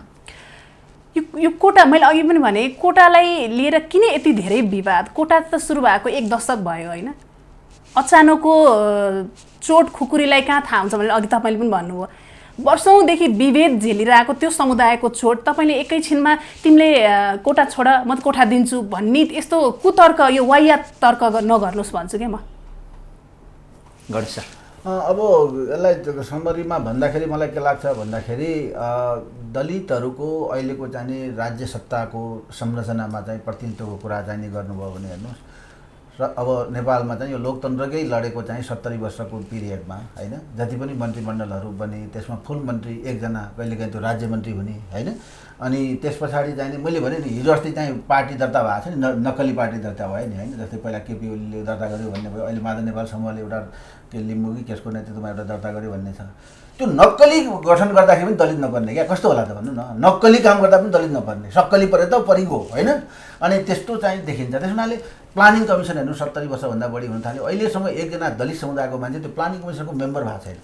यसको मतलब दलितको योग्यता छैन भन्ने अर्थ लाग्छ। र देशका 75 जिल्लामा 75 जना सिडिओ हुँदाखेरि पिएचडी गरेको सिडिओ एउटा मात्र थियो, त्यो डाक्टर मानव विश्वकर्मा थियो होइन। अरू सबै कतिपय सिडिओहरू त्यो बेलामा संयोगले कहीँ पनि पिएचडीवाला गरेर सिडिओ साहब थिएनन् होइन। अनि त्यसले गर्दाखेरि चाहिँ अस्ति उहाँले चाहिँ रिटायर हुँदाखेरि त्यो उहाँको त्यो लेख तपाईँले पढ्नुपर्ने, रुन मात्र सकिँदैन है, त्यस्तो खालको छ। अनि सबै ठाउँ तपाईँ मन्त्रीमण्डलको कुरा गर्नु, न्यायपालिकाको कुरा गर्नु, अरू सबै ठाउँको कुरा गर्नु। त्यस कारणले गर्दाखेरि राजनीति र अघि रोहित सरले भने एउटा कुरा आर्थिक सामाजिक रूपान्तरणको कोर्स एउटै हुँदैन होइन। जस्तै हामीले चाहिँ राजा ज्ञानेन्द्रलाई चाहिँ नि आजदेखि नेपालको हामी चाहिँ स्वप्न लोकतान्त्रिक गणतन्त्र घोषणा गऱ्यौँ, आजदेखि राजतन्त्रका सबै आयामहरू अन्त्य भयो भन्ने बित्तिकै राजा ज्ञानेन्द्र झोली झम्टा बोकेर निर्मल निवासतिर गए। त त्यही संसदबाट आजदेखि नेपाल छुवाछुत मुक्त राष्ट्र घोषणा गरियो भनेर चाहिँ घोषणा गर्दाखेरि त्यही घोषणा गरेको वर्षमा चाहिँ 500 भन्दा बढी जातीय सहायता घटनाहरू घटे होइन। त्यसले गर्दाखेरि चाहिँ यो चाहिँ दलितहरूको चाहिँ समस्या हल गर्नका लागि अब के गरौँ जस्तो लाग्छ भन्दाखेरि एक नम्बरमा त दलितहरूका बिचमा पनि अन्तर्विरोधहरू छन्। दमाई कामी साकी पहाड मधेस यस्तो महिला पुरुष धनी गरिब होइन यस्तो खालको समस्याहरू छ। उनका बिचको एकता उनका बिचको चाहिँ के भन्छ यो रियलाइजेसन चाहिँ एउटा महत्त्वपूर्ण कुरा होला। दोस्रो चाहिँ के त भन्दाखेरि रोहित सर जस्ता तपाईँ जस्ता उहाँ जस्ता चाहिँ मलाई चाहिँ यो दलितहरूप्रति चाहिँ पोजिटिभ हुने चाहिँ जुन साथीहरू हुनुहुन्छ जसलाई चाहिँ के त भन्दाखेरि प्रोग्रेसिभ चाहिँ फोर्स भन्छौँ उहाँहरूको साथमा यो चाहिँ दमाई भर्सेस बाहुनको विरुद्धको आन्दोलन अथवा दलित भर्सेस गैर दलितको आन्दोलन भन्ने होइन कि यो चाहिँ सबैको चाहिँ कुसंस्कार विरुद्धको परम्परा विरुद्धको आन्दोलनका रूपमा चाहिँ यसलाई क्रिएट गरौँ। तेस्रो कुरा चाहिँ के त भन्दाखेरि एउटा प्रोग्रेसिभ पोलिटिक्स निर्माण गरौँ जसमा चाहिँ यो काङ्ग्रेसले मात्र चाहेको भए त बिपीकै पालामा सकिन्थ्यो नि त यो छुवाछुत। त्यसबेला त महामन्त्री थियो नि त दलित समुदायको मान्छे होइन सकिएन नि होइन। अनि त्यसपछि एमालेको पालामा सकिने भए त 9 महिनाको स्वर्णिमकाल भन्न मनमोहन अधिकारीको पालामा यो सकिन्थ्यो सकेन होइन। अब अहिले 2 तिहाईको पालामा पनि सकेन प्रचण्डजीहरू चाहिँ प्रधानमन्त्री हुँदा पनि सकेन होइन। त्यसले गर्दाखेरि सबै मिलेर चाहिँ एउटा चाहिँ प्रगतिशील एउटा राजनीतिको निर्माण गरेर राजनीतिक हस्तक्षेपबाट अब यो मलाई के लाग्छ भन्दाखेरि अब यो धर्म परम्पराको कुरा बिस्तारै होला पछिल्लो पुस्तामा होला त्यसपछि होला भन्ने तर्कले खासै काम गर्दैन। यसलाई मैले भने अघि राजतन्त्रमाथि चाहिँ जब पोलिटिकल हस्तक्षेप भयो त्यो अन्त्य भयो। हामीले चाहिने जस्तै देउकी प्रथाको अन्त्य गऱ्यौँ हलिया प्रथाको अन्त्य गऱ्यौँ कमैया प्रथाको अन्त्य गऱ्यौँ त्यो त परम्पराबाट हो नि त। बाहुनले हलो जोत्नु हुँदैन ठकुरीले हलो जोत्नु हुँदैन त्यस कारणले हलिया राख्नुपर्छ त्यस कारणले कमैया राख्छु भन्ने संस्कार होइन। त्यो संस्कार त हामीले पोलिटिकली हस्तक्षेपबाट अन्त्य गऱ्यौँ नि त। त्यस्तै जातीय छुवाछुत जस्तो जातीय भेदभाव जस्तो कुरालाई चाहिँ यसलाई संस्कारगत रूपमा अन्त्य गर्नका लागि राजनीतिक हस्तक्षेप भन्नाले अब यो पत्रकारिताबाट हुनसक्छ ब्युरोक्रेसीबाट हुनसक्छ अथवा राजनीति निर्माणबाट हुनसक्छ सबै ठाउँबाट गरौँ भन्न खोजेको। त्यस कारणले अर्को कुरा दलितको समस्या भनेको केवल छुवाछुत मात्र होइन होइन। छुवाछुत मात्र हुँदो भने तपाईँ र मसँगै कफी खाएर चिया खाएर सकिन्थ्यो। तर यो त राजनीतिक रूपबाट एउटा लामो परम्पराबाट हामी चाहिँ मैले भने नि 60 सालदेखि 57 सालको 50 वर्षको पिरियडमा एकजना दलित समुदायको मान्छे क्याबिनेट स्तरको मन्त्री भएन प्लानिङ कमिसनको मेम्बर भएन। अनि कसरी उसका पछिमा त्यो प्लान बन्द गर्नु न होइन कसरी उसको त्यस हुनाले के त भन्दाखेरि यो जुन इतिहासदेखि उनीहरूमाथि जसरी चाहिँ जब 60 सालदेखि 57 साल किन भनेको त भन्दाखेरि 60 साल त प्रजातन्त्र आएको नयाँ युग हो नि त त्यो त होइन।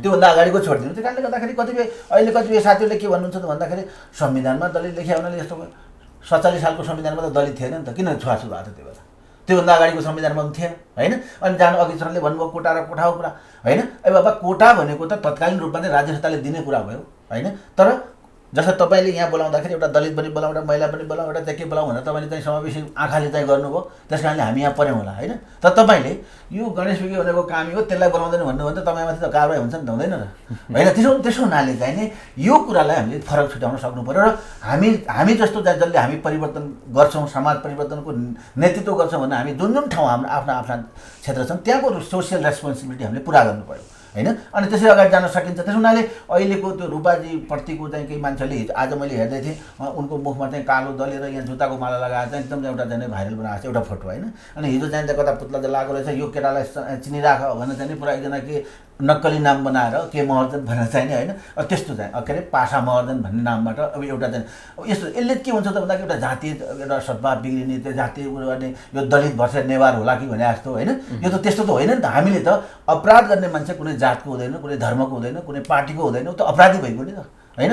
अपराध प्रमाणित नहुन्जेलसम्ममा उसलाई चाहिँ अब धेरै चाहिँ दुःख दिनु भएन। भोलि मैले भने नि त्यही समय अहिलेको 2068को जातीय छुवाछुत विरुद्धको कानुनमा के कुरा छ भने यदि कसैले ममाथि छुवाछुत भयो भनेर नक्कली उजुरी दियो भने त्यो नक्कली उजुरी चाहिँ प्रमाणित भयो भने उसमाथि कारवाही हुन्छ भन्ने कुरा त कानुनमै लेखेको छ नि होइन। त्यस हुनाले त्यो कानुनसाथै अगाडि बढौँ भन्ने लाग्छ। कानुनभन्दा माथि अब हामी चाहिँ हिजो चाहिँ परम्पराले राजतन्त्रले कसले बिगाड्यो भन्ने चाहिँ त्यसलाई दोष दिन सक्दैनौँ। अब हामीले बनाएको संविधान हो हामीले अन गरेको संविधान हो त्यो अन गरेको संविधानसँग अगाडि बढौँ र यस पछाडिका अर्का स्टेपहरूमा यसको सिकाइका आधारमा बनाउँदै जानुपर्छ जस्तो लाग्छ।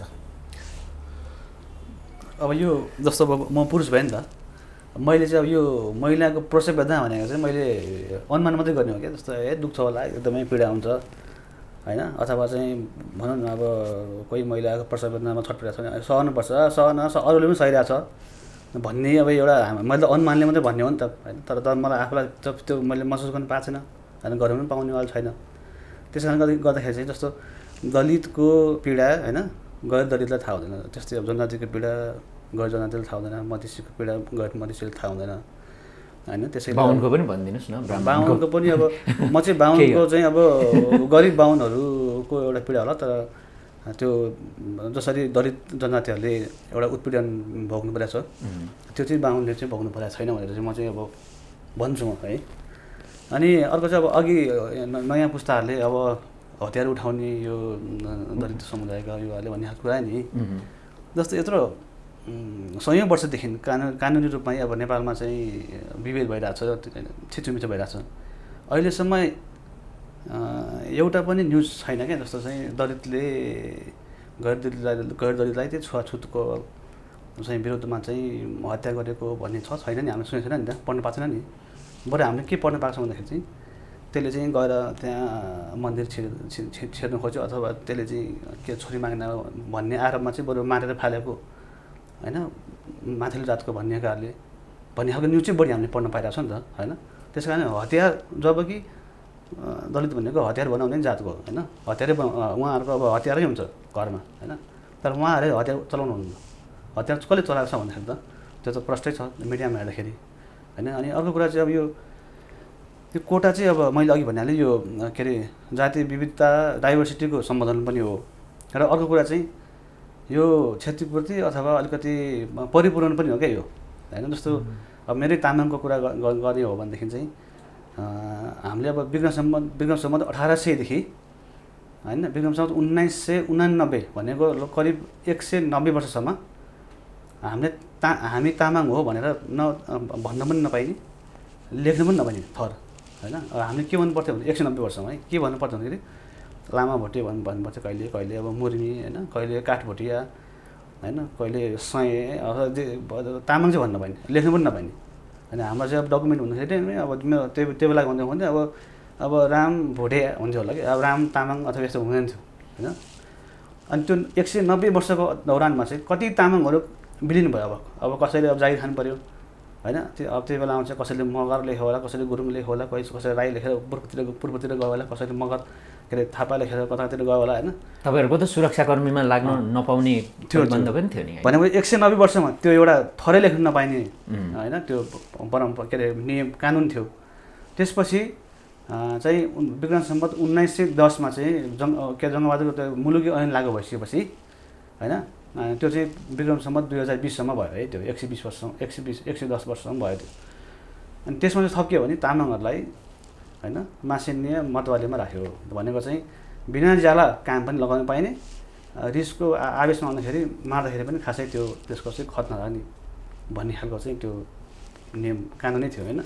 अनि अब अघि भने जस्तो चाहिँ अरू जातले पनि त छुवाछुत गर्छ होइन, बाहुनले मात्रै गर्दैन, दलितमा पनि चाहिँ के अरे भेदभाव छ होइन भन्छ नि। त्यो चाहिँ के भन्दाखेरि त्यही मुलुकी ऐनको चाहिँ प्रतिफल हो क्या त्यो। मुलुकी ऐनले 110 वर्षसम्मै तामाङलाई पनि के भन्छ भनेदेखि तिमीहरूले आफ्नोभन्दा तल्लो जात फलानु हो त्यो जात होइन ले चाहिँ सँग चाहिँ घुलमिल नहुनु भयो भने यो सजाय होइन भनेर चाहिँ। जस्तो अब कामेलाई पनि त्योभन्दा तल्लो कुन छ अब होइन, त्यो तल्लो हो, त्यसले छोएको पानी नखानु, खायो भने तँलाई यस्तो हुन्छ अथवा खुवाउनेलाई यस्तो हुन्छ। ती सब हिजोका कुरा भए आज त्यो छैन भन्ने तर्क हो। त्यो चाहिँ त्यो अब 110 वर्षसम्म त्यसरी लाद्दाखेरि के हो भने मान्छेको मनोविज्ञानले काम गर्यो नि त होइन। अनि त्यही भएर चाहिँ अब कानुनमा मात्रै लेखेर भएन, मान्छेले चाहिँ व्यवहारमा पनि त्यसलाई उतार्नु पऱ्यो, एउटा कुरा चाहिँ त्यो हो। अनि अब अरू चाहिँ जस्तो चाहिँ अब यो अहिलेको नयाँ पुस्तामा चाहिँ चेन्जेसको सम्भावना छ भन्ने कुरा चाहिँ अब म जस्तो विभिन्न डिस्कसनहरू सुनिरहेको छु, क्लब हाउसमा पनि होइन, फेसबुकमा पनि हेरेको छु। ठिक छ, त्यहाँ पनि अब नयाँ पुस्ताका युवाहरूले प्रोग्रेसिभ कुरा पनि गरेको छ, क्षेत्रीय बाहुनकै समुदायकोहरूले पनि गरेको छ, तर त्यो पर्याप्त छैन क्या। त्योभन्दा बढी चाहिँ 90% चाहिँ अझ पनि यो तल्लो भनिएका जातलाई चाहिँ अझ पनि थिचोमिचोमै राख्नुपर्छ होइन, यिनीहरूलाई बोल्नु दिनुहुन्न भन्ने खालको नै नियत देखिन्छ कि, त्यो चाहिँ खतरा हो। रोहित सर अन्तिममा पालो आयो तपाईँ। अन्तिममा अब हाम्रो मुख्य उद्देश्य भनेकै यो विभेद छ समाजमा, त्यसको अन्त्य कसरी हुन सक्छ भन्ने हो। त्यो भएर त्यो विभेदको अन्त्यका लागि चाहिँ मलाई लाग्छ राजनीतिक हस्तक्षेपले पनि केही हुनेवाला छैन। यदि हुन्थ्यो भनेदेखि त्यो राजनीतिक हस्तक्षेप नभएको भन्न मिल्दैन, किनकि राजनीतिक हस्तक्षेप भएर नै हो संविधानमा जे अहिले व्यवस्था भएको छ त्योबाट हुँदो रहेनछ होइन। हुन्थ्यो भनेदेखि सकिसक्थ्यो, अहिले यो छलफलै आवश्यक पर्दैन थियो। त्यो भएर राजनीतिक हस्तक्षेप या कानुनका डन्डाले मात्रै सामाजिक विभेद जातीय विभेदको अन्त्य हुन सक्दैन। त्यो भएर यसको विभेद यो अन्त्य गर्नका लागि भनेर चाहिँ स्वयं व्यक्तिमा नै त्यो चेतना जागृत हुन आवश्यक छ। बलात्कार गर्न हुँदैन छ नि कानुनमा तर भइरहेछ, हत्या गर्न हुँदैन छ नि कानुनमा तर भइरहेछ, यो जातको उ जातको भनेर विभेद गर्न हुँदैन छ नि कानुनमा तर भइरहेछ। अब त्यो भएर हामीले गर्नुपर्ने भनेको चाहिँ त्यो अन्तर त्यो मनमा नै त्यो चेतना जागृत हुन आवश्यक छ। र चेतना जागृत गराउनका लागि भनेको चाहिँ जस्तो अघि नै मैले जो कार्यक्रमको सुरुमा हो कि मध्यतिर हो पनि त्यो कन्भिन्स कसरी गर्ने भन्ने विषयमा चाहिँ एउटा व्यापक केही अवधारणा ल्याउन भनेर भनेको थिएँ। यसमा चाहिँ हामी केन्द्रित हौँ। म हाम्रो उहाँ गणेश सरलाई पनि म भन्न चाहन्छु कि त्यो विभेद यो जात र त्यो जातमा मात्रै होइन कि त्यही जातभित्र पनि विभेद छ कि जो तपाईँले नै स्वीकार्नु भएको छ भने पहिला त्यही जातभित्रकै तपाईँ जुन जातको प्रतिनिधित्व गर्नुहुन्छ भनिएको छ, मैले जहाँको गर्छु भनिरहेको छु, हामीले त्यहीभित्र नै कन्भिन्स गर्न लागौँ।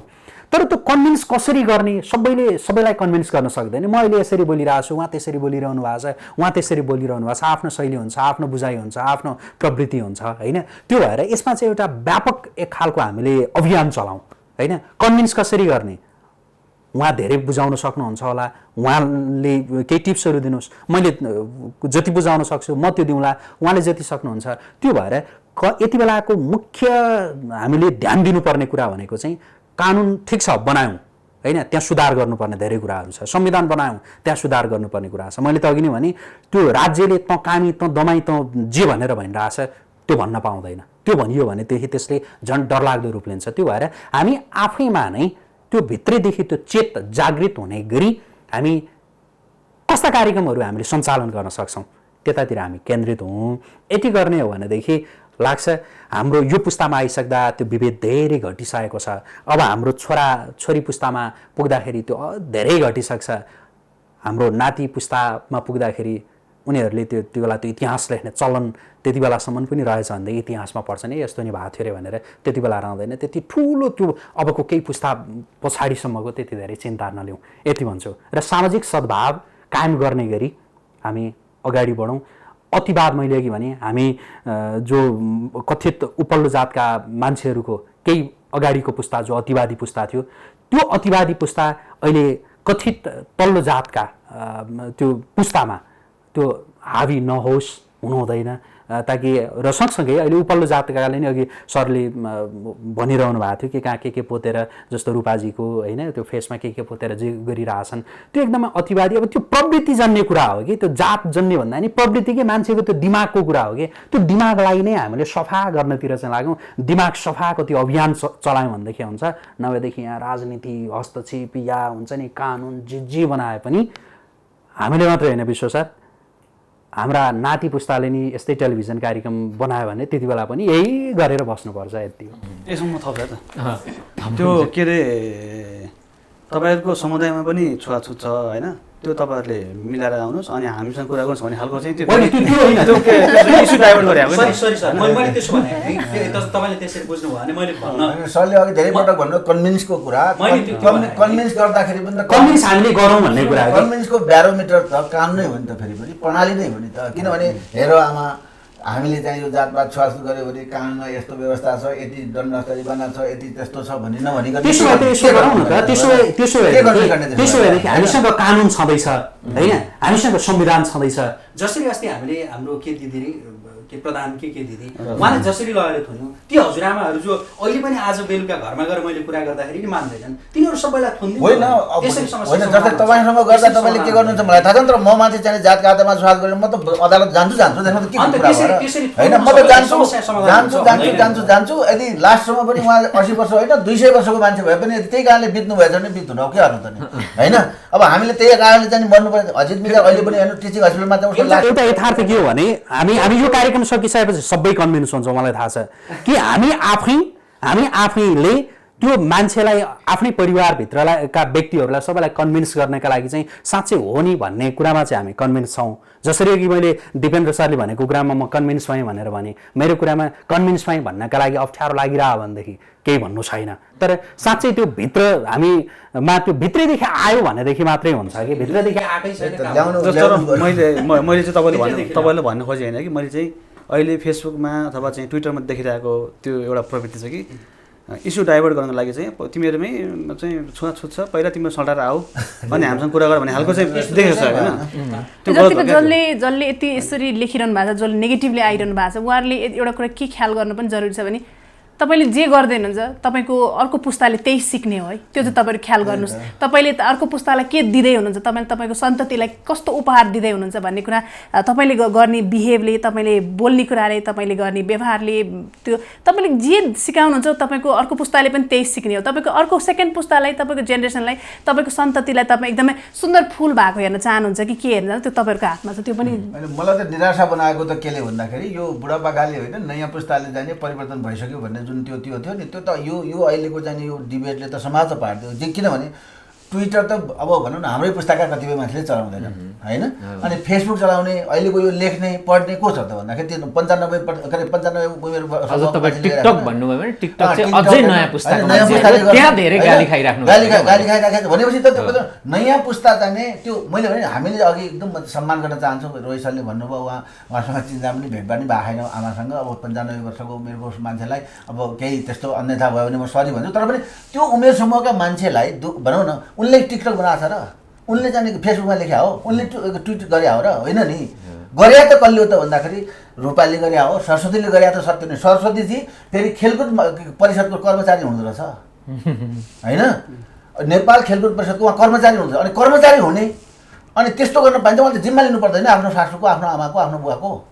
उहाँले जिम्मा लिनु पऱ्यो नि। होइन भने आफूले चाहिँ मैले भने उहाँले म घरबाट दिन्न, मेरो घरमा यस्तो समस्या होइन, म पुरै घरमै आफू मात्र सम्हाल्छु। यसमा चाहिँ अर्को थप्छु।